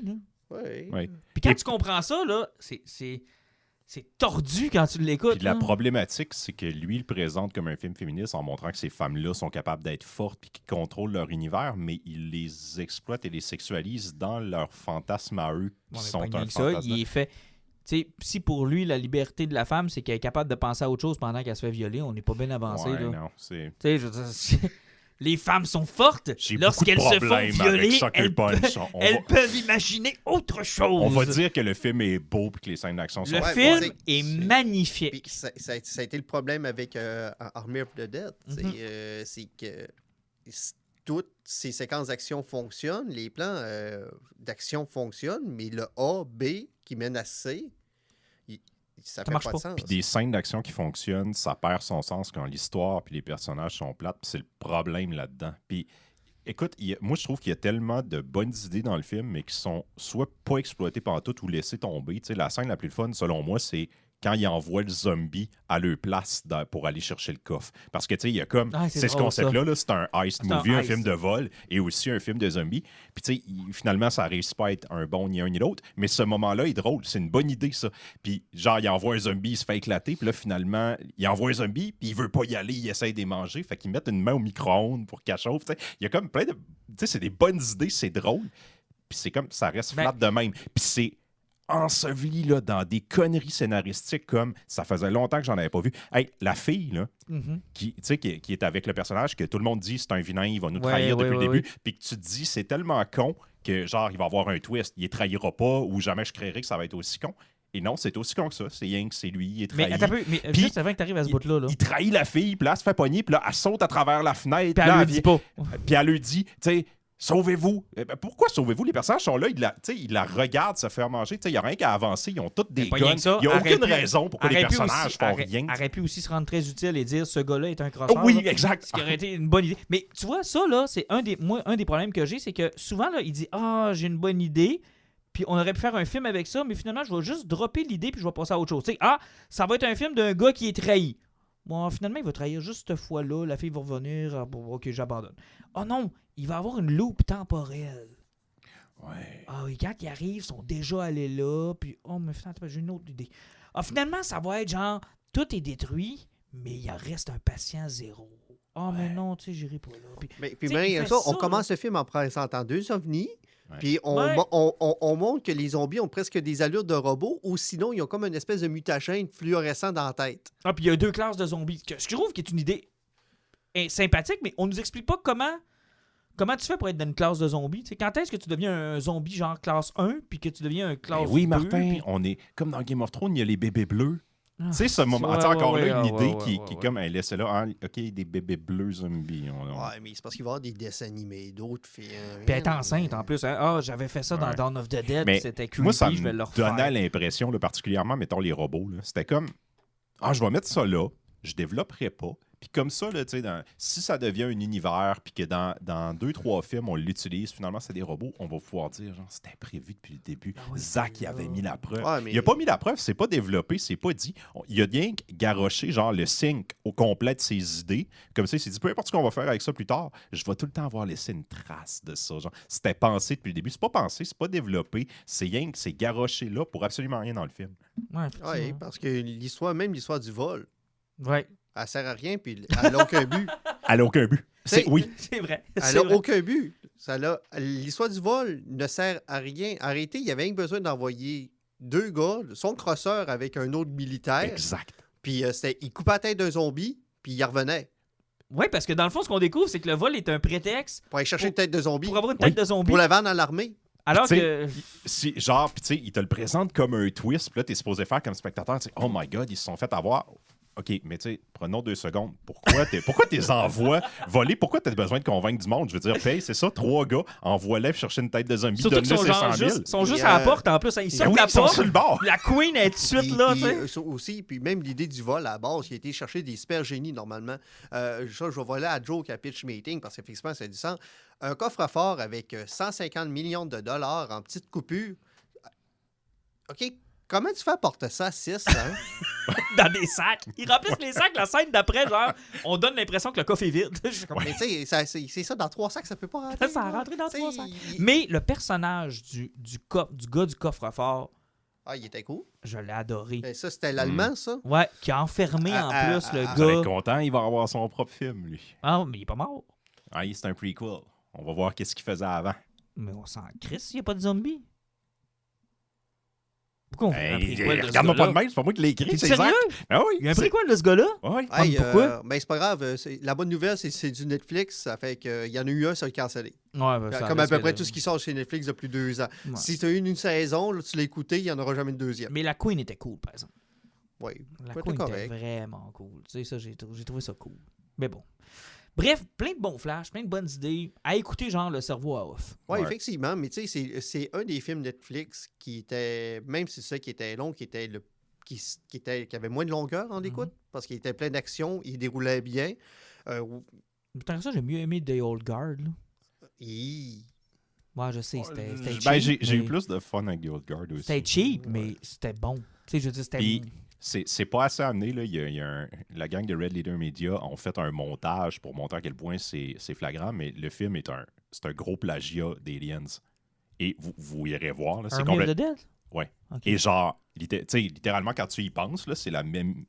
L'histoire est très, très semblable. Et il y a littéralement des scènes là, qui sont presque des copier-coller où les personnages disent des répliques hyper semblables au même moment. Là, c'est repenser à Aliens, en puis fait, repenser au film, vous allez. Oh. En fait, ce qui me choque un peu là-dedans, c'est que, tu sais, on a parlé de Mortal Kombat dans le dernier podcast. Puis on a trouvé ça bon parce qu'on en avait conclu que ça se prenait pas au sérieux puis que je pense qu'ils étaient au courant de leur faiblesse. Puis ils l'ont assumé. Puis, Mais vu dans qu'il n'y le avait cas- pas d'argent, il voulait c'est pas ça. scraper des gros dons. Tu sais, tu pètes pas C'est Cage dans ça. un film qui n'a pas d'argent. Mais dans le cas de Zack Snyder, ce qui m'énerve, c'est qu'il s'assume pas. Il essaie vraiment de nous faire croire que c'est un grand chef-d'œuvre. C'est ça qui me gosse. Exact. Il s'assume À la pas. Michael Bay. Exactement. Ça, c'est un gars que, justement, dès que tu lui donnes les moyens, il perd le contrôle. Ouais. C'est plate parce que s'il se prenait pas au sérieux puis il trouvait ça drôle autant que nous autres, il y avait eu autant de fun à le faire qu'on en a eu à le regarder. Ça aurait été un meilleur film. Puis c'est vraiment ironique parce que, tu sais, je veux dire, ce qu'il a fait tout de suite avant, c'est sa guerre contre Warner, puis tu sais, son Snyder Cut, puis tout. Puis tu Ça sais, lui a comme le donné un combat peu de lui de- qui voulait c'est ça. faire son projet. Puis là, il a pu faire ce qu'il voulait. Là, Netflix, ils ont donné carte blanche, puis ça donne un film qui a une demi-heure de trop, puis ça aurait clairement pu un producteur pour lui dire, genre, ça, c'est pas une bonne idée, Zach. Ça, on enlève ça, on fait ça. Ça, si tu veux revenir avec ça, même si tu le mets pas, ça t'empêchera pas de revenir avec Exact. ça. Si t'as le goût de faire des robots, là, on en fera, mais t'es pas obligé de l'introduire genre là. Avec l'espèce de flash d'une minute. D'ailleurs, salutations à ma blonde qui a vu ça. Moi, j'ai jamais remarqué ça. Je l'ai même pas vu. C'est elle qui m'a dit pourquoi il y a un zombie robot. Ouais, puis toi, tu l'as stiné. Oui, je l'ai stiné vraiment fort en plus. Là. C'est comme le lien avec les deux ovnis du début, les yeux qui allument demain, c'est que, tu sais, il ouvre plein de portes, comme tu disais tantôt, puis, tu sais, mais c'est un film qui est le fun d'écouter. Tu mets ton serveur off, t'écoutes ça pendant 2h30, t'as des belles séquences d'action, c'est quelque chose qui passe bien, mais si tu l'écoutes, puis tu portes attention... Ah là, tu vas avoir un méchant tour. Ouais, puis si tu commences justement à analyser l'histoire, ça n'a juste pas de bon sens. Non, puis, le film a surfé en plus sur le fait que, pour les gens, le monde faisait comme... Ah, Zack Snyder revient aux sources, tu sais, parce que son premier film, c'était le remake de Dawn of the Dead. Mais n'oubliez pas, Dawn of the Dead, c'est James Gunn qui l'a écrit. Oui, mais c'est surtout une reprise de George A. Romero. Oui, mais le film est vachement aide, différent. Oui, mais mais ce qui aide beaucoup pareil, dans le film, c'est que c'est drôle. Les personnages sont le fun. Mais c'est un excellent film en passant. Dawn of the Dead, Dawn of the Dead 2004, c'est un excellent film. Là. C'est une très belle réussite. Oui, effectivement. Mais ça tient encore en plus aujourd'hui. Zombieland 1 et 2 sont très bons. Oui. Ben, le deuxième, un peu moins. Genre, là, mais c'est pas le même genre. C'est différent. Je comprends ce que tu veux dire, mais Dawn of the Dead, dans ma tête à moi, c'est comme... Le film se prend quand même au sérieux, puis il réussit à être... Il réussit quand même à être populaire. Puis il y a une bonne critique, puis tu sais, il reprenait un classique de Romero, puis tu sais, Romero, c'est Romero. Tu sais, il veut pas, là, que tu aimes pas, ça reste quand même une contribution dans le domaine des films de zombies. T'sais. Puis, là, c'est personnel, mais moi, je trouve ça cheap qu'il ait appelé son film Army of the Dead, parce que les Of the Dead, c'est la série de Romero. Là, on dirait qu'il vient de s'inscrire dans la lignée de ces films-là, faire comme, hey, moi, je fais partie de la série, mais il a créé la confusion. Il y en a plusieurs qui pensaient que ça avait un lien avec ce qu'il avait fait. Oui, non, pas Puis non, absolument pas. Ça a zéro lien. Si vous pensez que c'est un lien, ôtez-vous ça de la tête. Ça n'a pas de lien. Ben tiens, parlons donc un peu de Disney+, puis de Disney en général. On va garder Alan avec nous un peu. The Eternals. Je les connais pas. Si, mettons, je voudrais les connaître, là. Ouais, c'est pas compliqué. Je trouve la façon la plus facile à faire, c'est un 7 numéros, la mini-série de Neil Gaiman. OK. Où tu as les Eternals qui sont mélangés à la société de New York. C'est des humains qui vivent normalement. Il y en a plusieurs qui sont riches parce que ils sont éternels. Donc, ça fait des millénaires qui sont sur la planète Terre. Donc, oui, ils ont plein de richesses. Ils ont fait des REER. Ouais, ils n'ont pas eu besoin, je pense. Il paraît que quand tu peux vivre toute ta vie, tu as eu besoin de garder des pièces de chaque génération. Puis les correct. Par après, là, tu peux te monter un musée par toi-même. Hein. Tu vends ta vieille dague romaine, puis t'es correct. Puis quand tu faisais partie de l'ancienne Grèce, puis tu as un coffre plein d'or de l'époque-là, ben, tu n'as pas trop le dépenser, puis ça monte tout seul de valeur. Et c'est pour que les Eternals, puis les autres, qui ont toujours le concept, qui n'ont pas le droit d'intervenir dans tout ce qui est humain. OK. Même si dans ce qui est humain, on menace de détruire genre la moitié de l'univers. Non, c'est parce que les autres, ils répondent à quelque chose qui est beaucoup plus important que ça. On parle des Célestials. Oui, OK. Les Célestials, c'est ceux-là qui sont en tête de la création de l'univers de Marvel. Tu sais, tes Infinity Stones, là, c'est eux autres qui les ont créés, là. Okay. Tu sais, tout part à peu près des Célestials. Tu sais, il n'y a rien qui est plus haut que ça. Voyons, Galactus, c'est comme un petit Célestial. OK. Puis c'est quand même un pas pire. Oui, c'est quand même pas pire. Sauf que les autres répondent après de ça. Ils ont été créés par ça. Puis même si les Célestials, à la base, c'est les autres qui ont créé les Inhumans avec les Eternals. Puis c'est les autres qui peuvent peut-être descendre aussi d'avoir créé les mutants. C'est que les autres répondent à peu près qu'à ça qui était plus gros. Puis ça, ils n'ont vraiment pas le droit d'intervenir dans rien. C'est juste, si quelque chose arrive, c'est juste normal. Sauf que dans la série de Neil Gaiman, ce qui arrive, c'est qu'à un moment donné, les autres sont bien zen. Et en plein milieu de Central Park, il y a un Célestial apparaît. Okay. Et là, c'est la question qui se pose. Est-ce qu'on intervient? Parce que là, c'est papa qui est là, puis c'est pas normal. OK. Puis est-ce que le film s'inspire librement de ça? Est-ce que c'est déjà ça? Honnêtement, je verrais difficilement de quoi d'autre ça pourrait s'inspirer parce que c'est ce qui se rapproche le plus du côté actuel. Donc, du MCU, genre? C'était très contemporain. C'est pas lié avec les autres histoires. L'histoire de Neil Gaiman, c'est très indépendant. Puis ça prend un Célestial qui se pointe dans le milieu-là. Pour ça, c'est sûr que ça va avoir des liens à ça quelque part. Là, mais quand tu as vu la réaction des gens qui a été la mienne, parce que je connais pas beaucoup l'univers Marvel des comics. Tu parles des compagnies, personne ne les connaît. Moi, quand je me disais, tu sais, quand dans la bande-annonce, ils prennent le temps de dire on n'intervient pas, puis ils ont l'air encore full puissants, puis tu te dis, ouais. Moi, c'est le principe du Watcher dans le MCU. Dans fond, ils n'ont pas le droit d'intervenir, puis à chaque fois qu'un Watcher est intervenu, ça a toujours foutu la merde. Moi, je sais pas, là, je les connais pas beaucoup, ces personnages-là, puis c'est ça, le feeling de la bande-annonce, c'est « Hey, on vous présente des espèces de demi-dieux, Puis c'est clair qu'on va adresser la question de pourquoi les demi-dieux ne sont pas intervenus quand Thanos était là. Mon feeling, moi, c'est qu'ils vont peut-être nous présenter des personnages genre dormants, ou je sais pas trop comment expliquer ça, genre ils ont perdu la mémoire, ou ben genre ils étaient pas... ils se sont pas rendus compte. Genre, ils ont l'impression d'être humains, puis ils vont regagner le pouvoir dans le film. C'est peut-être après la disparition de Thanos, je sais pas. D'après moi, ça va être comme ça qu'ils vont comme s'en débarrasser. Pas qu'ils ont pas voulu intervenir, mais genre, c'est ça. Ils étaient dormants. Ils étaient des humains, puis ils savaient pas qu'il y avait que ça. dans la bande-annonce, il y a une joke d'Avengers. C'est qu'ils sont tout courants que les Avengers existent. Moi, c'est vrai. Ils se Ils comparent veulent aux Avengers. ils veulent remplacer Captain America. Ouais, mais c'est ça. Ils vont amener dans le film, ils deviennent conscients, mais peut-être que ce qu'ils vont expliquer, c'est qu'à cette période-là, quand Thanos était là, eux autres, c'était comme... Pour eux autres, il n'y a aucune raison d'intervenir là-dessus. Pour eux autres, ben, dans le fond, c'est sûr que s'ils sont éternels, créés par des demi-dieux, de savoir qu'il y a un doute dans l'univers qui veut tuer la moitié du monde, c'est encore lisse. Ils n'ont pas le droit d'intervenir. Puis c'est ça, puis c'est juste le chemin normal de la vie. C'est à peu près comme si t'arrivais. C'est ça, là. Ça veut dire que durant toute leur existence, il y aurait le pouvoir de sauver des millions de vies si tu commences à le faire tout le temps. C'est un pattern. C'est un peu comme la météorite pour les dinosaures. Ouais. Tu les as pas sauvés, tu les as pas sauvés. Qu'est-ce que je te dis? C'est comme ça. Puis là, après, comment tu essaies de rendre ça intéressant des personnes? Là, parce qu'ils vont intervenir dans le film. Ben, c'est ça. Moi, c'est plus là que ça m'intéresse. Qu'est-ce qui va justifier? C'est un peu ce qu'Alan On disait va tout à l'heure. disparaître le 3/4 de l'univers. Ouais, là, je sais pas. Là. Mais là, avec l'histoire de Celestial, c'est là que ce qu'Alan nous raconte est intéressant. C'est bien que vous donnez l'idée d'à quoi peut ressembler Celestial. Vous vous rappelez dans le premier Guardian of Galaxy? Oui. La première base qu'ils vont se parquer. Oui, la grosse tête. Là. C'est une tête de Celestial. Moi, c'est ça. C'est que Celestial, c'est tout petit, c'est cosmique. Le pouvoir cosmique, ça vient des Célestials. Tout ce qui est cosmique vient des Célestials. Fait qu'il y a sûrement un threat à partir de ce moment-là. C'est les New Gods de l'univers de Marvel. Ah non, c'est plus gros que ça. Oublie ça, c'est beaucoup. C'est plus gros que ça. Les New Gods, c'est des crottes de nez de Célestial. C'est ça, là. C'est encore plus gros que les... C'est même plus gros que les Gardiens d'Oa, là. Ça ressemble plus... Prends plus qu'est-ce qui formait le mur qu'on a eu dans... Perpetua, puis ça, ça ressemble plus à ça. Ouais, plus à des Forger, puis des Perpetua, puis le Monitor. Les Célestials, pas les Célestials, mais les... Comment ça s'appelle le film? Les Eternals. Eternals, ça serait comme les New Gods, dans le fond. Ouais, ça a été créé un petit peu par eux autres. Ça a été créé à la même époque par Jack Kirby et compagnie. C'est à l'époque des New Gods et compagnie. Donc, il y avait un équivalent. À l'époque où le LSD n'était pas cher. Ouais, puis il y a un équivalent qui a été créé chez Marvel. C'est ça. Tu sais... ça allait bien là, dans ce temps-là.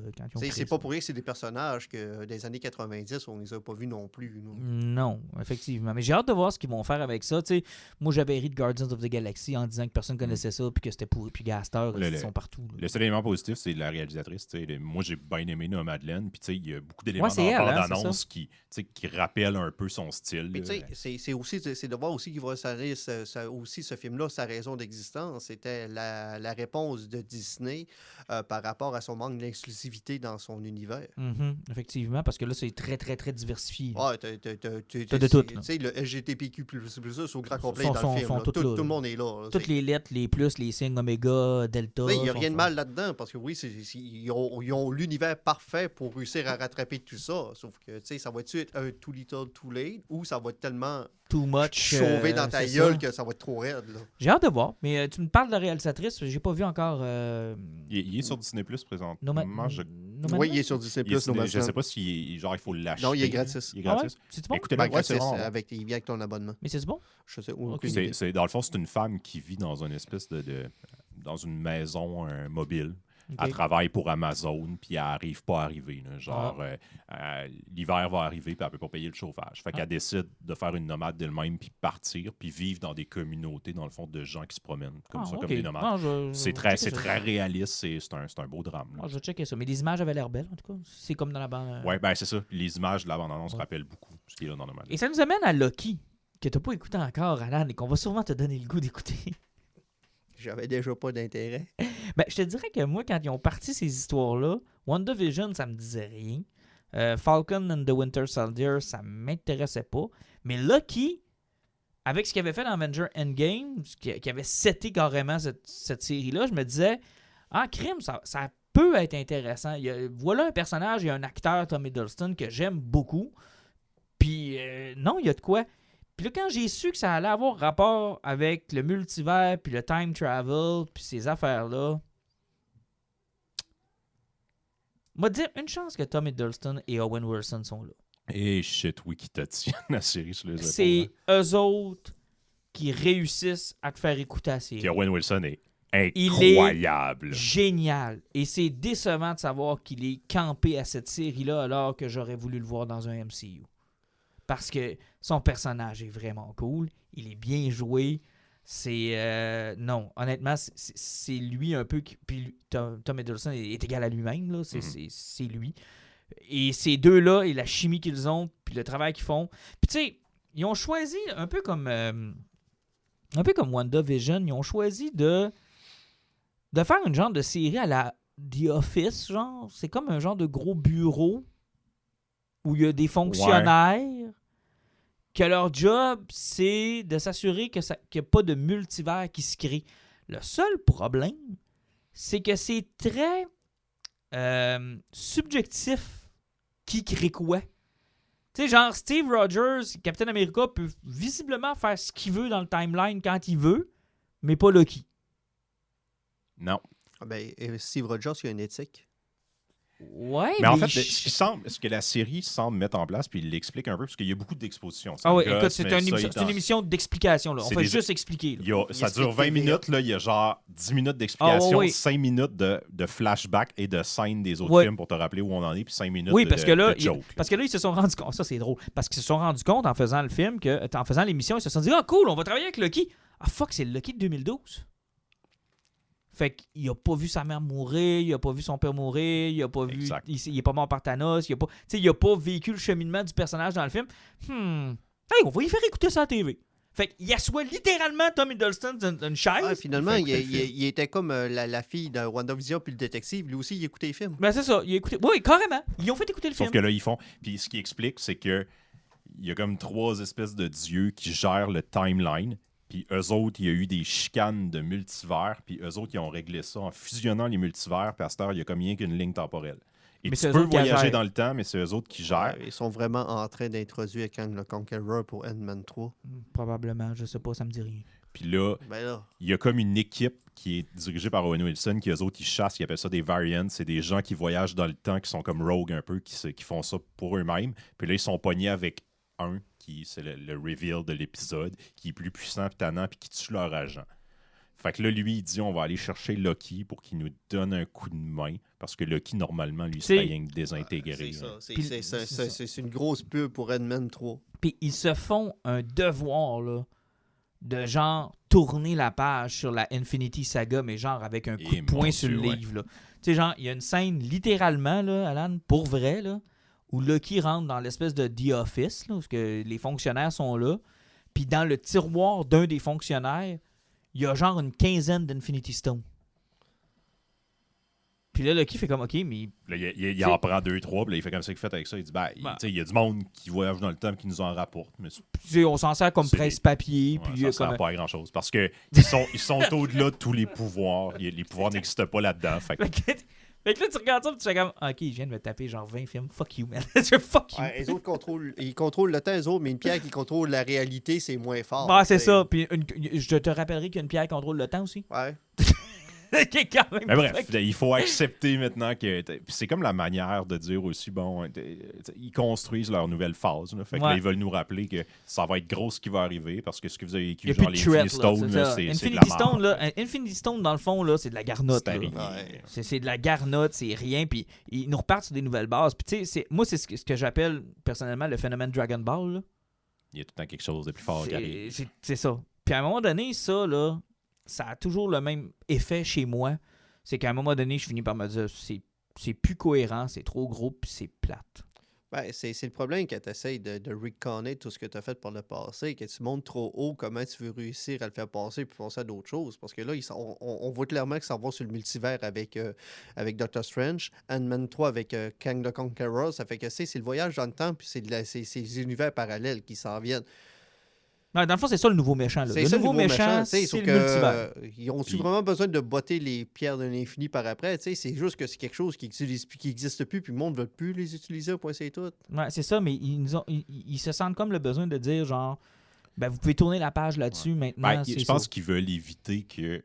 Genre, ils apportent un problème, puis que là, les spectateurs fassent comme « Ouais, mais pourquoi ils sont pas allés chercher la stone de temps pour régler ça? Pourquoi ils sont pas... » Genre, ils veulent comme nous montrer, là, ce qu'on va vous apporter comme héros, puis comme super vilain, sont au-delà de ça. Genre, les Stones sont capables de les briser. Genre, ça n'a Ouais, pas genre, ils d'incidence les sur utilisent eux. comme presse-papier. Puis à Parce la que limite, sinon, le là, monde va faire aller chercher à Ben, Stone c'est ça. Distant puis régler ça en à voyageant limite, dans le temps. là, les Infinity Stones, là, c'est le pierre de rein. Là, genre, ils Ouais. pissent le soir. Mais tu sais, Ils n'ont pas de problème C'est sûr avec qu'il n'y avait ça, pas là. assez de personnages. Ils n'auraient pas fait comme dans le MCU à l'époque, parce que les Illuminati ils avaient été créés pour ça dans le MCU. Mhm. Chacun des personnages les plus puissants de l'univers était le gardien d'une pierre. Tu avais Tony Stark, tu avais Charles Xavier, tu avais Namor, Doctor Strange. tu avais des Unhumans, Ouais, c'est ça, il y Black avait Bolt, chacun- il y avait chacun une tout, pierre. tout le monde avait une pierre. Ouais, mais là, c'est plus grave parce que tu peux empoigner une poignée de garnottes Ouais. genre dans le bureau d'un fonctionnaire de la TVA. Puis il faut pas oublier que si tu n'as pas les puissances, tu touches à ça, tu te désintègres. Parce Ah, que c'est trop non, fort pour toi, non, là, ça ne non, change plus rien. Là. Non. Là, Loki a carrément mis sa main dans le paquet de pierres comme Puis si ça a c'était rien des fait. Pepperman. Ouais. Non, ça fait Puis rien. il a pogné le Tesseract qui a essayé de s'en servir, puis le monde. Ça, sont comme- donne. Non, c'est on une va boîte, te dire là, qu'on ça. s'en calisse, ça donne rien. Fait que là, c'est ça. On s'enligne pour une couple d'épisodes où ce que Loki chasse un autre variant. Puis il faut que tu acceptes que là, il y a des multivers, mais qu'il y en a qui ont le droit d'en faire, puis qu'il y en a d'autres qui n'ont pas le droit d'en faire. Fait que c'est. Parce que, tu sais, Loki, il y a comme un espèce de procès, puis là, il dit « Vous avez pas le bon gars, moi, c'est les Avengers qui ont voyagé dans le temps puis qui ont fucké tout ça. » Puis ils font comme « Ben, on le sait, les Avengers, c'est normal, c'était prévu qu'ils Ouais, c'est ça, voyagent dans le c'était temps. prévu. C'était ça qu'il fallait qu'il arrive. Ouais. Toi, t'étais pas supposé te sauver que le Tesseract. » Puis là, tu te demandes tout le temps, OK, mais comment ça marche la prise de décision dans cet univers-là? Tu sais, je veux dire, tout Ouais. est écrit d'avance, Et- sauf des fois. Mais puis tu sais, ça va être ça l'enjeu du show, j'ai l'impression. Parce que, tu sais, lui, déjà questionne ça. Ouais, mais qui prend les décisions? Puis Ben, Tom Hiddleston, était-tu casté dans le troisième Thor avec Taika Waititi? Je sais pas. Je sais pas s'il est là. Probablement qu'ils ont peut-être gardé ça justement en dessous du radar pour savoir ce qui va se passer avec cette série-là. Parce que c'est ça. Là, tu as une porte pour le ramener dans Thor 3, plus Ouais. tu as Kang the Conqueror qui peut se présenter dans cette série-là. Exactement. Mais Fait j'ai que hâte si de jamais voir. vous voyez l'acteur de Lovecraft Country partir avec un artefact quelconque, vous allez avoir vu Kang the Conqueror quelque part. Ah, ben écoute, merci du tuyau parce que honnêtement, mais je vais le continuer. Là. C'est pas que. Mais tu sais, moi, je me suis brûlé. Moi, WandaVision, j'en attendais beaucoup, puis ça m'a beaucoup déçu. Fait que, tu sais, là, cette série-là, je me disais, Tom Hiddleston, tu sais, il est plus gros que Loki. Il est le fun à écouter, tu sais, c'est un des gros acteurs, le fun qu'ils ont. Fait que moi, ça me dérange pas d'écouter un show, rien que sur lui. L'histoire en tant que telle, ce qu'ils vont faire, les impacts que ça va avoir, je fais comme... Je run avec. Là. Je l'écoute, puis- puis je me ferai pas des accroires comme dans les deux autres. Ouais, Là, c'est ça. ça Ah, mais va ils ont- être beaucoup écoute, moins mais gros. Ça va être c'est ça, contenu. là. Ça va avoir Mais- des mini-impacts. Mais c'est pas tant que reparti ça. pareil. Il n'y a personne qui a compris rien. Je lisais sur Internet. Puis là, écoute, on a vu Peggy Carter. Puis là, après ça, il y a une des Infinity Stones qui a un autre symbole. Puis là, Mais tu sais, en même temps, c'est vrai qu'ils mettent des choses en place parce que, tu sais, quand je parlais tantôt des multivers, puis là, eux autres, les trois, ils contrôlent ça. Tu sais, ils disent littéralement, là, dans ce petit cartoon-là qui explique, ils disent, tu sais, when there is multiverse, there is madness. We don't want that. Tu sais, ils sont en train de. Puis le film de Doctor Strange s'appelle de même, le Multiverse of Madness. Fait que ça laisse croire. Là, ils sont en train de te En fait, dire. ça laisse croire il y en que ça a va rien chier, qu'un c'est univers. C'est ça. Ça va, C'est en train de genre, chier. ça va mais- exploser, puis il va en avoir plein. C'est le même principe que Wanda que je te disais. Ouais. là. Pour n'importe quelle femme de Marvel, c'est que tu vas avoir ta dose d'héroïne à chaque épisode, comme qu'il avait ramené le Pietro de l'univers des X-Men. C'est que ça a donné la dose d'héroïne à tout le monde. Tu as eu ton fixe, tu as bien filé pendant une semaine. Et ça n'a Puis, aucune ça a conséquence parce aucune que, conséquence. dans le fond, la personne qui va aller voir Doctor Strange va se dire ah, ben c'est sûr, c'est dans Endgame qu'ils ont fait ça. Tout comme Falcon. Ah ouais. Que quand ils vont le voir, ils vont dire ah, ben c'est sûr, il a donné son C'est normal qu'il y ait le bouclier. bouclier et qu'il y ait le costume. Il Mais, l'a donné à la fin mais d'Endgame. dans les deux cas, ils se sont dit c'est-tu quoi, on va quand même se faire chier d'un 6 épisodes pour expliquer quelque chose la conséquence qui est déjà là. Ouais.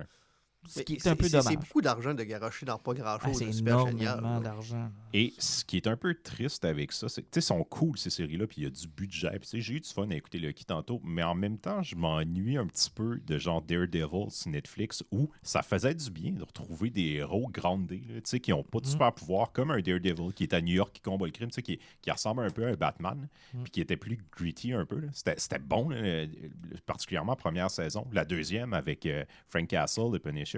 Tu sais, là, je sais qu'il y a des rumeurs qui vont revenir dans Moon Ouais, puis Knight. c'était T'sais- seté dans le MCU, ça, en passant. Ouais, c'était supposé Ouais, de l'être ben, en un façon peu comme dérivée, Agent of là. Shield, Ouais, Agent ouais. of Shield, Ouais. exactement. C'est ça, parce qu'on voyait des références à Abatteur de New York à un moment donné dans des Ouais, journaux. comme et Agent autres, of Shield, ça avait commencé au début, Ouais. puis à un moment donné, ils sont partis d'un univers parallèle, Agent of Tu sais, Shield. là, tu peux plus réécouter ça à cette heure Daredevil puis dire, ben oui, ça se passe dans le même univers. C'est comme si c'était. Hey, rappelle-toi de quand il y avait eu l'espèce de rumeur que on allait le voir, les Defenders, à l'intérieur d'Avengers Endgame, puis qu'il allait avoir leur propre petit Ouais. truc. Puis là, on se disait, hey, puis tu sais, je pense que nous trois, on en a déjà parlé aussi quand il avait sorti ces séries-là, en se disant, hey, crime, là, ils sont en train de nous mettre des séries qu'on n'aura pas le choix de voir avant de voir les films. Puis ce qu'on se rend Eh, compte mon finalement, Dieu, c'est que non, là, tu Non. vas pouvoir aller voir les films sans avoir vu les séries, puis tu seras pas mêlé, mais pas une Christophe de seconde. On a, right now, des séries du MCU, puis c'est ça, comme on l'a dit, t'es pas obligé de les écouter. Puis eux autres, là, puis c'est sûr, Kevin Feige, il va tout le temps leur dire, moi, quand quelqu'un va s'asseoir puis qu'il va venir Tu vas écouter le film, je veux pas que je sois mêlé. Exact. Faut pas qu'il comprenne pas parce qu'il a pas écouté WandaVision ou ben qu'il a pas.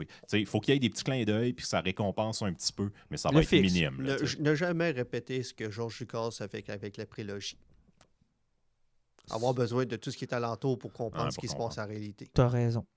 Jamais répéter cette erreur-là. T'as vraiment raison. C'est quelque chose qu'il ne faut jamais répéter. Bon, mais ils l'ont fait avec la sequel, là, mais quand on est allé voir Rise of Skywalker, puis on a eu besoin de ton dictionnaire visuel pour savoir ce qui se passait. Hey, c'est ce qui se passe, hein? C'est qui eux autres? C'est qui? Pourquoi il fait ça? C'est quoi ces pacoles? Hey, Mais, hey, mais finalement, ça colle. on avait raison tout ce temps-là. Puis je dis on, là, c'est tous les fans en général, parce que je sais pas si vous avez pogné, mais J.J. Abrams a donné une entrevue. je Oui. pense. Puis tu sais, il est a dit revenu là-dessus. Puis exactement ce qu'on a dit. depuis le début, tu sais, il dit oui, avec du recul, c'était ça le problème. On n'avait pas de vision, on savait pas où on s'en allait. Mais il a Puis- confirmé ce que nous, on s'était dit, ça peut pas être ça. Ouais, Kathleen On avait Kennedy, peur. mais tu sais, Kathleen Kennedy avait toujours été claire. Quand elle a pris le projet, elle a dit « Je veux 3 projets indépendants artistiquement ». Direct en partant, rien qu'avec sa phrase-là, tu scrapais. Elle a coulé la trilogie à ce moment-là. Direct en partant, elle a voulu avoir 3 projets artistiquement différents. Ouais. Elle n'a pas couru après une histoire qui se Qui se tenait. tient. Elle voulait Mais- avoir des styles Ouais. différents. Puis à la limite, ça peut se faire. Tu prends 3 réalisateurs complètement différents, tu leur laisses plein de latitude, mais je veux dire, écris Non, tes 3 scénarios. Non, T'sais- elle, c'est pas comme ça qu'elle avait fonctionné, malheureusement. Ouais. Parce qu'il l'avait fait sur la trilogie originale. Tu sais, Irvin Kershner, c'est pas George Lucas. Là.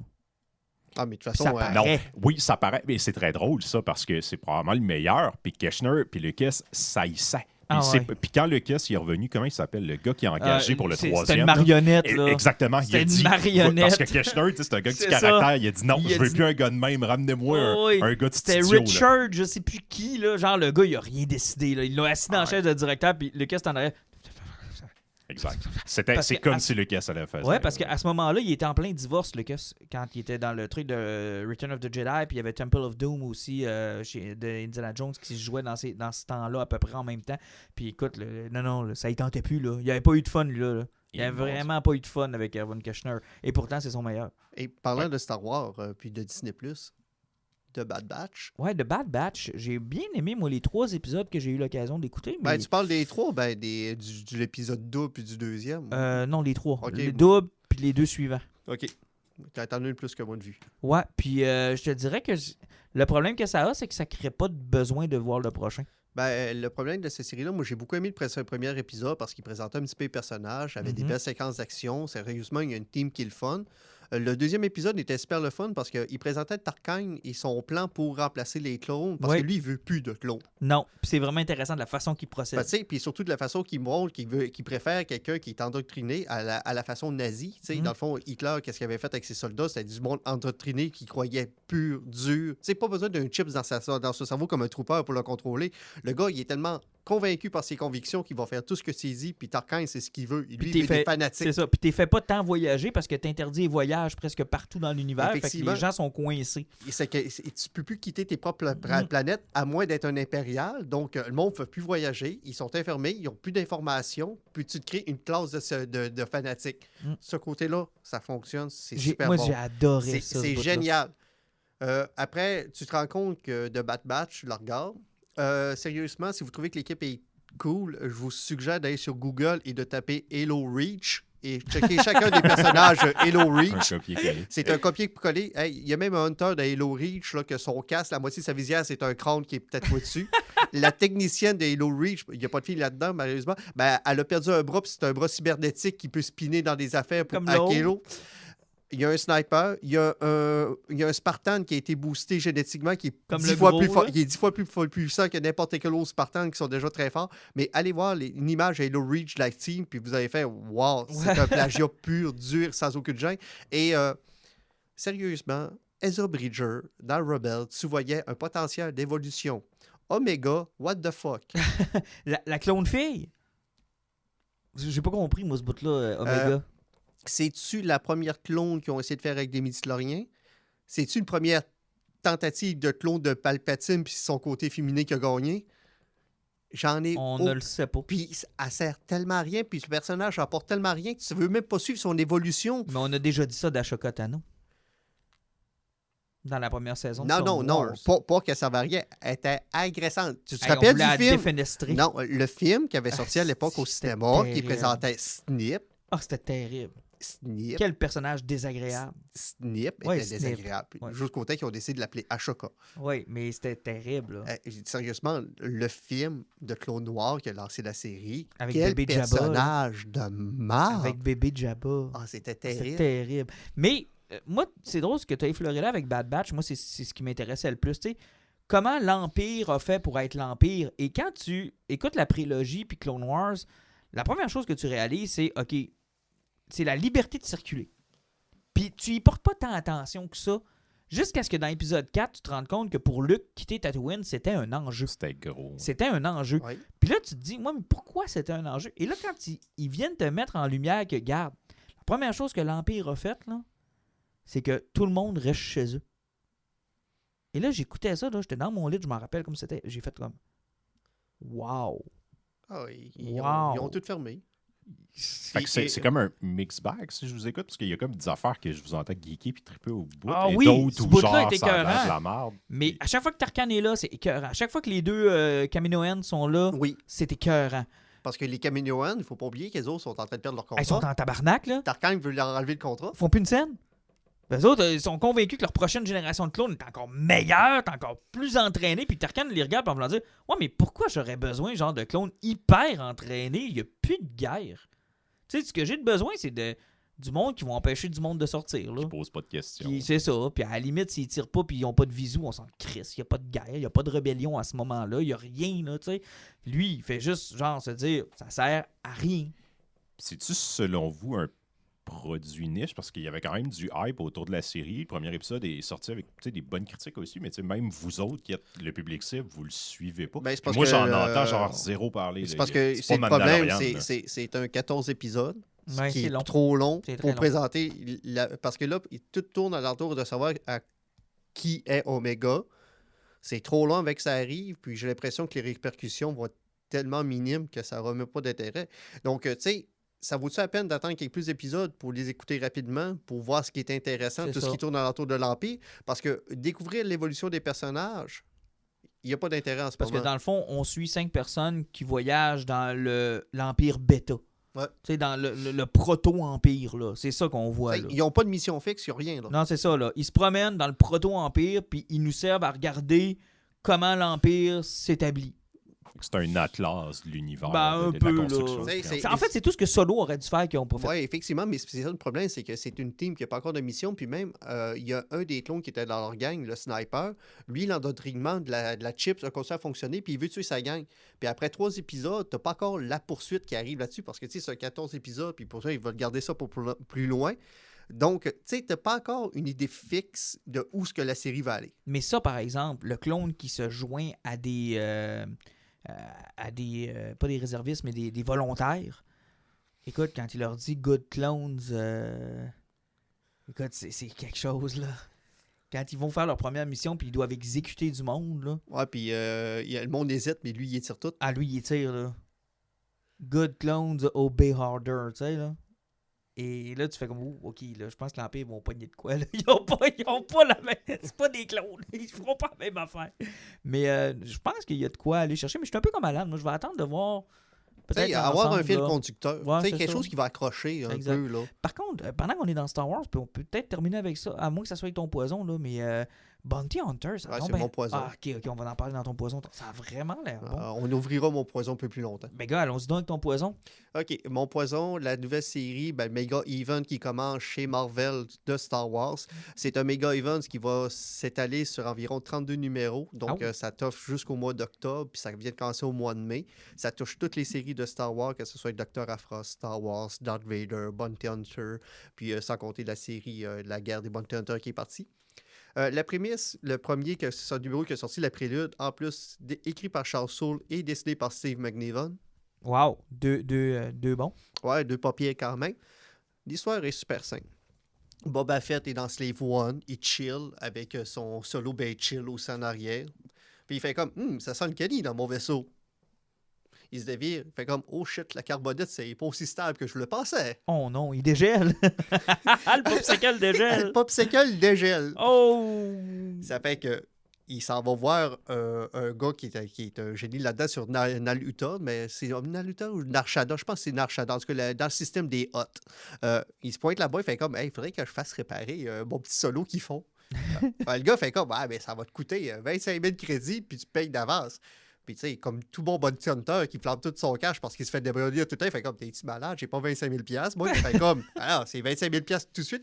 Ben là, avec ce que Jabba va me donner après, je vais te donner 3 fois ce que tu me demandes. Il fait comme, tout de suite. Il fait comme, mais c'est pas grave. Moi, j'ai fait des paris sur des combats mortels ici sur Narshada, puis ça m'a coûté cher parce que leur nouvelle championne me fait chier. Il dit, t'es inscrit, va te tuer pour des kits. Ça fait que pendant que Boba Fett peinture son costume, il va faire de la reine.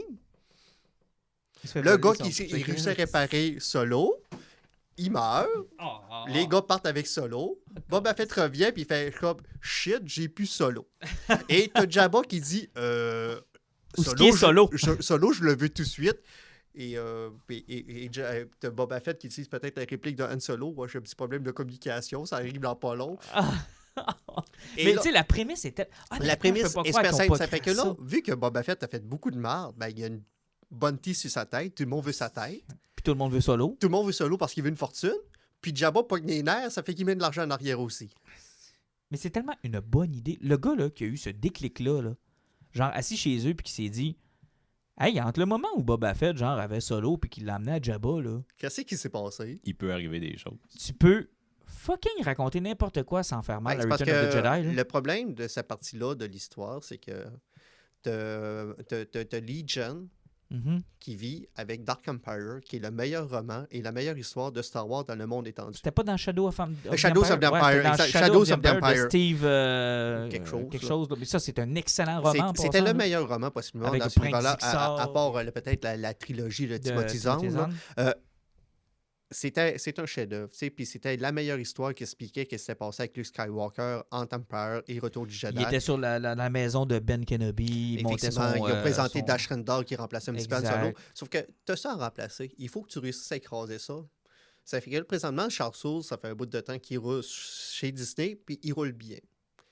Il s'est fait donner un contrat, lui. C'est un contrat. C'est que, man, il faut que tu le fasses oublier à une génération Shadows of the Empire. Et peux-tu emprunter des trucs de Shadows of the Empire? Est-ce que tu serais surpris de voir le prince Zixar arriver, mettons, pour le voir... Ça serait possible qu'il arrive, parce que, tu sais, le Red Sun, ça existe là-dedans et compagnie. Ben, c'est ça, là. Il y a beaucoup de personnages qui pourraient se présenter là-dedans. T'as-tu déjà lu ça, Jean-Nic?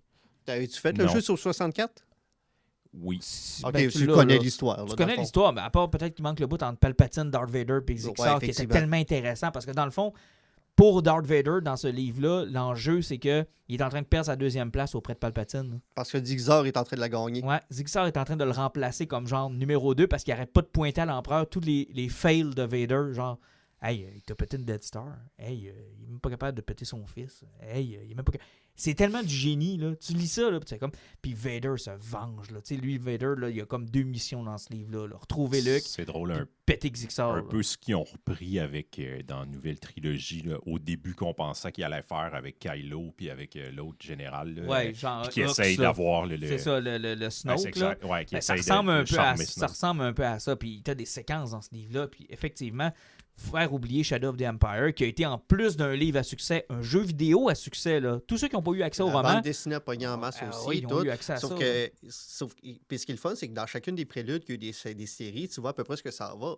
Tu as Luke Skywalker, qui a ramassé un autre sable laser présentement, qui a une lame jaune, qui commence à avoir des visions, puis que R2 réussit à traduire des messages. Il y a des signaux. Il sait où sont les temples Jedi. OK. C'est que Luke peut partir à la chasse de temples Jedi. De l'autre côté, tu as Darth Vader, après avoir tombé un petit peu bas dans l'estime de Palpatine, que Palpatine l'a envoyé dans une mission suicide, puis Darth Vader a mangé une sacrement de volée, puis Palpatine l'a remis à sa place. Darth Vader est tellement en crise qu'il a un seul objectif dans la vie, c'est de tuer Luke Skywalker. C'est Quand pas- même. Puis là, tu as toute la marde qui se pogne avec les Bounty Hunters, puis aussi, il y a encore une petite grudge contre Han Solo, il veut le tuer aussi. Là. Ça fait que tu pars dans quelque chose qui peut être assez trash. C'est-tu là-dedans qu'il allait sur Exegol, le Darth Vader? J'ai vu qu'il était parti Ouais, il est sur... parti avec Hexagone. Ben, sa dernière fois, c'est le dernier bout, c'est que Palpatine l'a écrasé à terre, puis il a fait comprendre t'es là, c'est une assez, merde. là. Ouais, c'est ça, c'est assez. T'es vraiment une merde, puis comprends ta place. Là. Ouais. Tu penses réussir à m'écraser, là. Bonne Fait que- chance. Fait qu'il faut que tu prennes en considération, j'en ai, que quand Darth Vader descend de son vaisseau dans Return of the Jedi, il a vu Exegol. Même si on a créé Exegol, genre 30 ans plus tard. C'est ça qui est génial quand tu remplis le temps entre deux films. Je sais pas c'est quoi Exegol.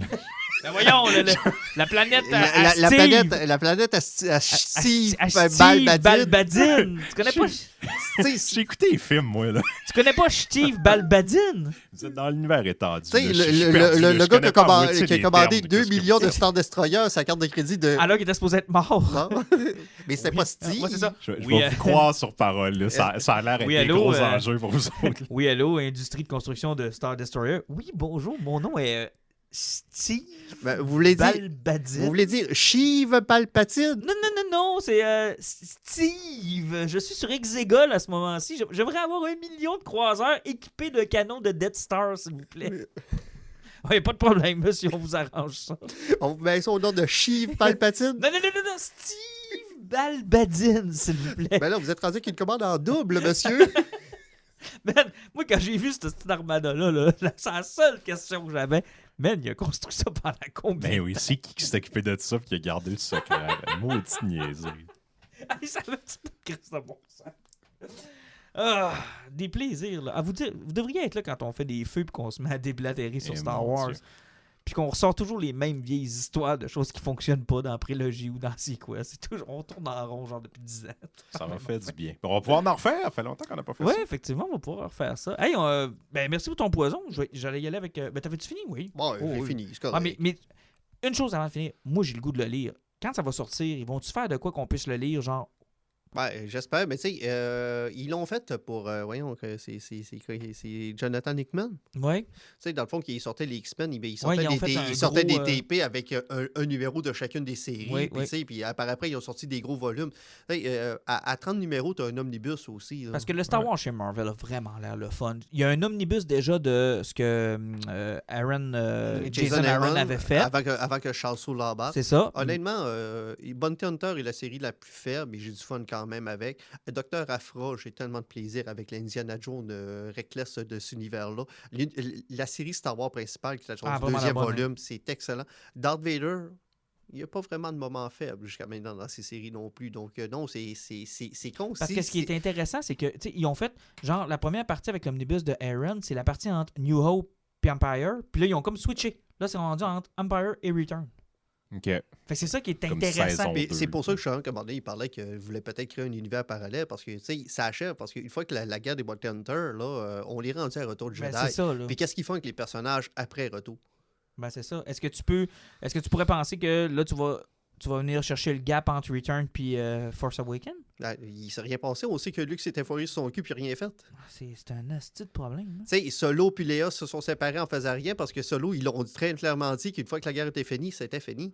Puis tu peux pas revenir faire entre épisode 1 et 2, ça a déjà été fait. Ouais. Puis entre épisode 2 et épisode Puis, 3, ça a déjà été fait. tu veux construire Ouais, Luke ben, Skywalker? Ils vont peut-être raconter d'autres choses. Là. Ils vont trouver d'autres moments. Ils vont Luke créer d'autres Skywalker sur son personnages. île. Puis...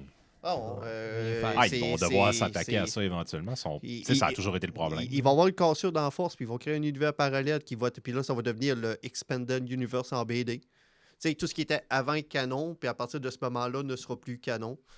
Puis là, ils vont pouvoir genre Parce que, tu réécrire sais, la ça a sequel. été très clairement dit, là, ils feront plus jamais rien qui a rapport à la nouvelle trilogie, là. Tu sais, il n'y aura plus rien qui va toucher réellement à ça. Ils là. pourraient pas juste se dire genre, ben regarde, on continue Ray en BD. Même pas. Ça aurait été déjà fait s'il aurait De voulu le toute faire. façon, ça intéresse fuck all personne. Effectivement, parce tout qu'on est s'en- mort. Hey, quand tu dis que le dernier film n'a jamais été adapté en bande dessinée, il était supposé de le faire. Ils l'ont cancellé. Oh shit. Personne voulait le voir. Ouais, ça a tellement tombé à plat là, qu'ils ne voulaient tellement rien savoir que ce film-là n'est pas adapté en bande dessinée. Arc. Bon. Ton poison, Jean-Nic? Je vais vous parler de 2 poisons. Ah non, c'est Ben, un. Ouais, je sais, mais il faut en parler. Il un. file son micro déjà je sais s'il pas, parle de là. Jeff Il faut parler Lemire. là. d'une BD, puis il faut parler d'une série aussi. Puis inquiétez-vous pas pour ceux qui font comme What the fuck, qui n'ont pas parlé de Sweet Tooth, la Ah, ben oui, première tout le adaptation monde. de Jeff Lemire. Tu sais, Oh, tout le monde doit être en furie. me parle Ne de vous ça. inquiétez pas, je voulais le faire aujourd'hui. Martin veut l'écouter aussi, donc Ouais. on va en reparler. Mais sachez que moi, je l'ai déjà tout écouté, puis On s'en doute. on va s'en reparler plus tard. Mais ouais, premier poison, je veux faire le suivi d'une série que je vous avais parlé et que Alan avait commencé avec moi, mais je ne sais pas s'il l'a continué. Les Other Side of the History of the Auteur DC. et de DC, non, je ne les ai pas continués. Dans le fond, le premier numéro qu'on Ah, avait ça avait parlé l'air là, vraiment était bon, ça. sur Black Lightning. J'ai lu le 4e hier. Là. J'ai passé à travers le 2e qui était sur un personnage qui est comme un side character dans les Teen Titans. Puis c'était pas très, très intéressant. Le 3e est sur Katana. C'était sympathique, mais sans plus. Mais là, j'ai lu le 4e hier qui est sur René Montoya. Et là, on frappe le calibre du premier numéro. Là. C'est vraiment... Ça a pris 4 C'est- numéros. Ouais, mais c'est parce que c'est tout des arcs indépendants. Là. On n'est vraiment pas dans... C'est pas de la bande dessinée. On est dans le... J'aurais le goût de dire du graphic novel parce que c'est écrit comme un roman. Là. C'est des grands paragraphes, puis il y a des aquarelles ou des images qui viennent parsemer un peu, mais c'est pas de la bande dessinée traditionnelle. Et ça se prête tellement bien l'histoire de Montoya. C'est un personnage qui est comme à côté dans l'univers de Batman, qui est un personnage tertiaire qui a parfois eu des moments forts pour elle, là, comme dans la Rome de Gotham Central de Brubaker. Exact. Ben, elle était forte, là. dans la série 52 qui a précédé Ah, New ça, c'était 52. vilain. Moi, j'avais bien aimé ça. Puis elle était un personnage central avec The Question. En tout cas, genre, ça parle de tout. Puis tu sais, cette série-là est un peu LGBT. Puis elle est très... c'est un peu le but de la série, là, de donner des personnages qui sont... pas hétéronormatifs, mettons, une autre vision de l'univers DC. Puis, tu sais, elle est hispanique, elle est lesbienne. C'est tellement hot de la manière qu'elle raconte toute son histoire et surtout tout ce que Batman fait à Gotham. Et ça, c'est ce qui est le plus trippant dans cette histoire-là.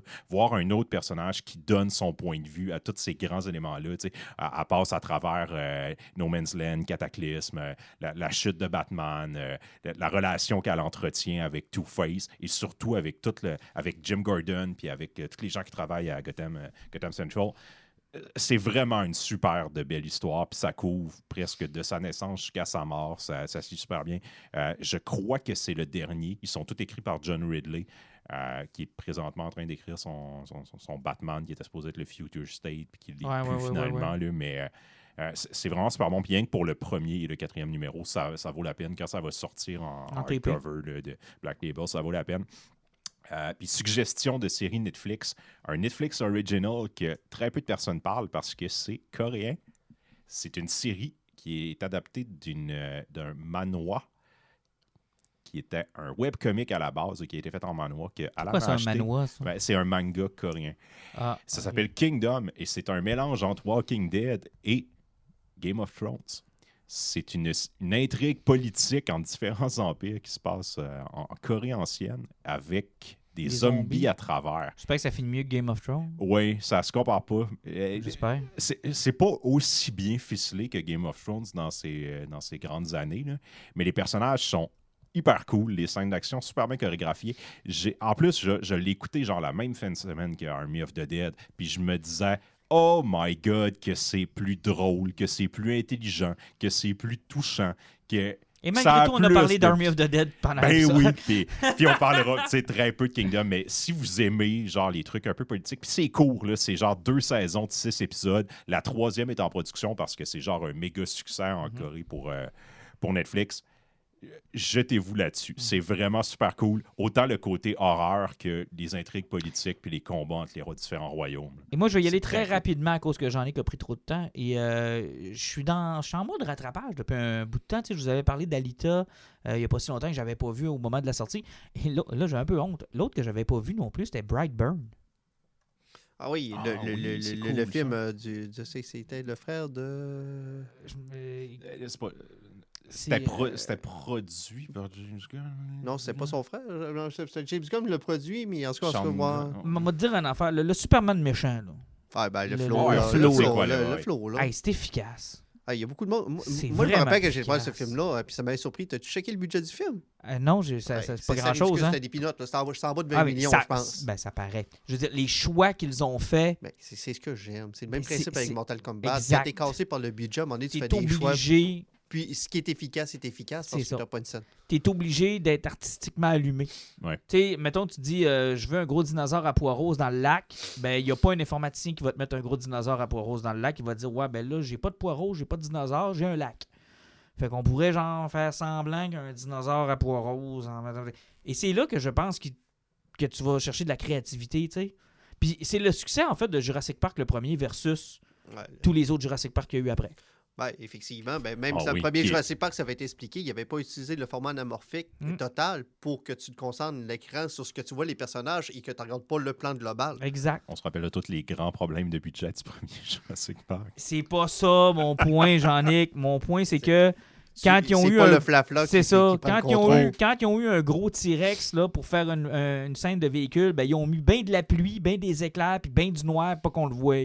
Ouais, puis ils ont fait tuer les enfants pour de vrai, puis ils ont mis ben du cash pour qu'ils ferment leur gueule les 3 Ben, premiers mois. Exactement. Tandis que dans Jurassic World, ils nous ont crissé le T-Rex, plein soleil, plein view, puis c'était pas épeurant parce qu'il C'était était laid. là. Mais Birthright est un film, puis tu sais, oui, malgré le fait qu'il est cheap, il est efficace C'est parce que très efficace. les scènes de gaz sont le fun. Je suis en train de lever ton Ouais. poisson, mais c'est pas grave. Mais, Ah non, non, c'est correct. Regarde, parce c'est pas ça que ça sert. là. c'est un film, ce qui est le fun, c'est parce que vu que le kid, il a pas d'émotion, puis il est dark, puis tu vois que c'est un méchant du début jusqu'à la fin, parce que c'est Superman, c'est de voir les parents qui veulent protéger. Tu sais, le concept du parent qui veut pas croire que son enfant est méchant, Ah, jusqu'à la toute fin. jusqu'à la toute fin. Puis elle finit par faire la chose qui m'a brisé le plus le cœur. Elle finit par lui mentir. Hein.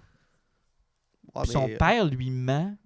sérieusement, que Et son cette scène-là, le là- film-là, ça fait longtemps. En tout cas, il ment, puis il est dans le bois. Puis, en tout Écoute, cas, cette ça scène-là n'a aucun là, sens. est puissante. Là. Mais sauf que, tu sais, encore une fois, là, ça montre un effet pervers de trop protéger quelqu'un.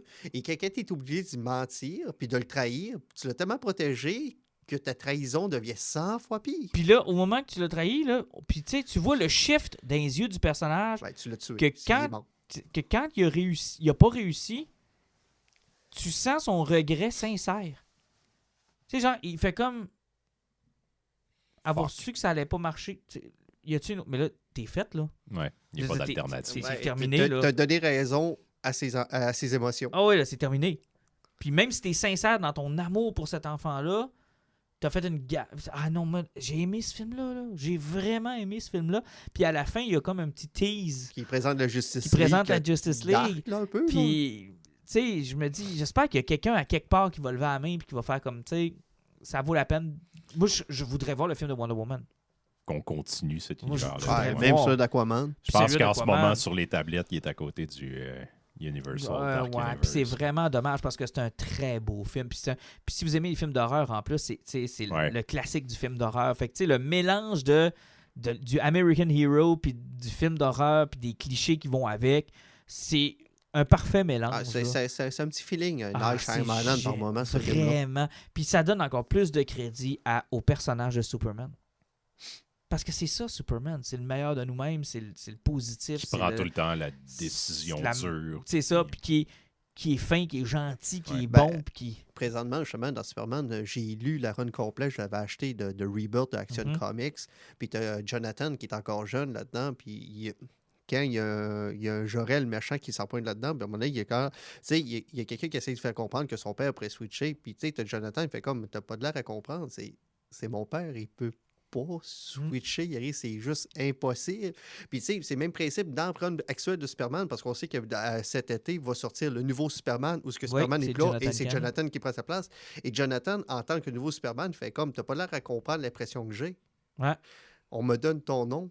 Yari, comment veux-tu que je sois toi? Non, c'est impossible. Tu sais, Superman, c'est pur, c'est...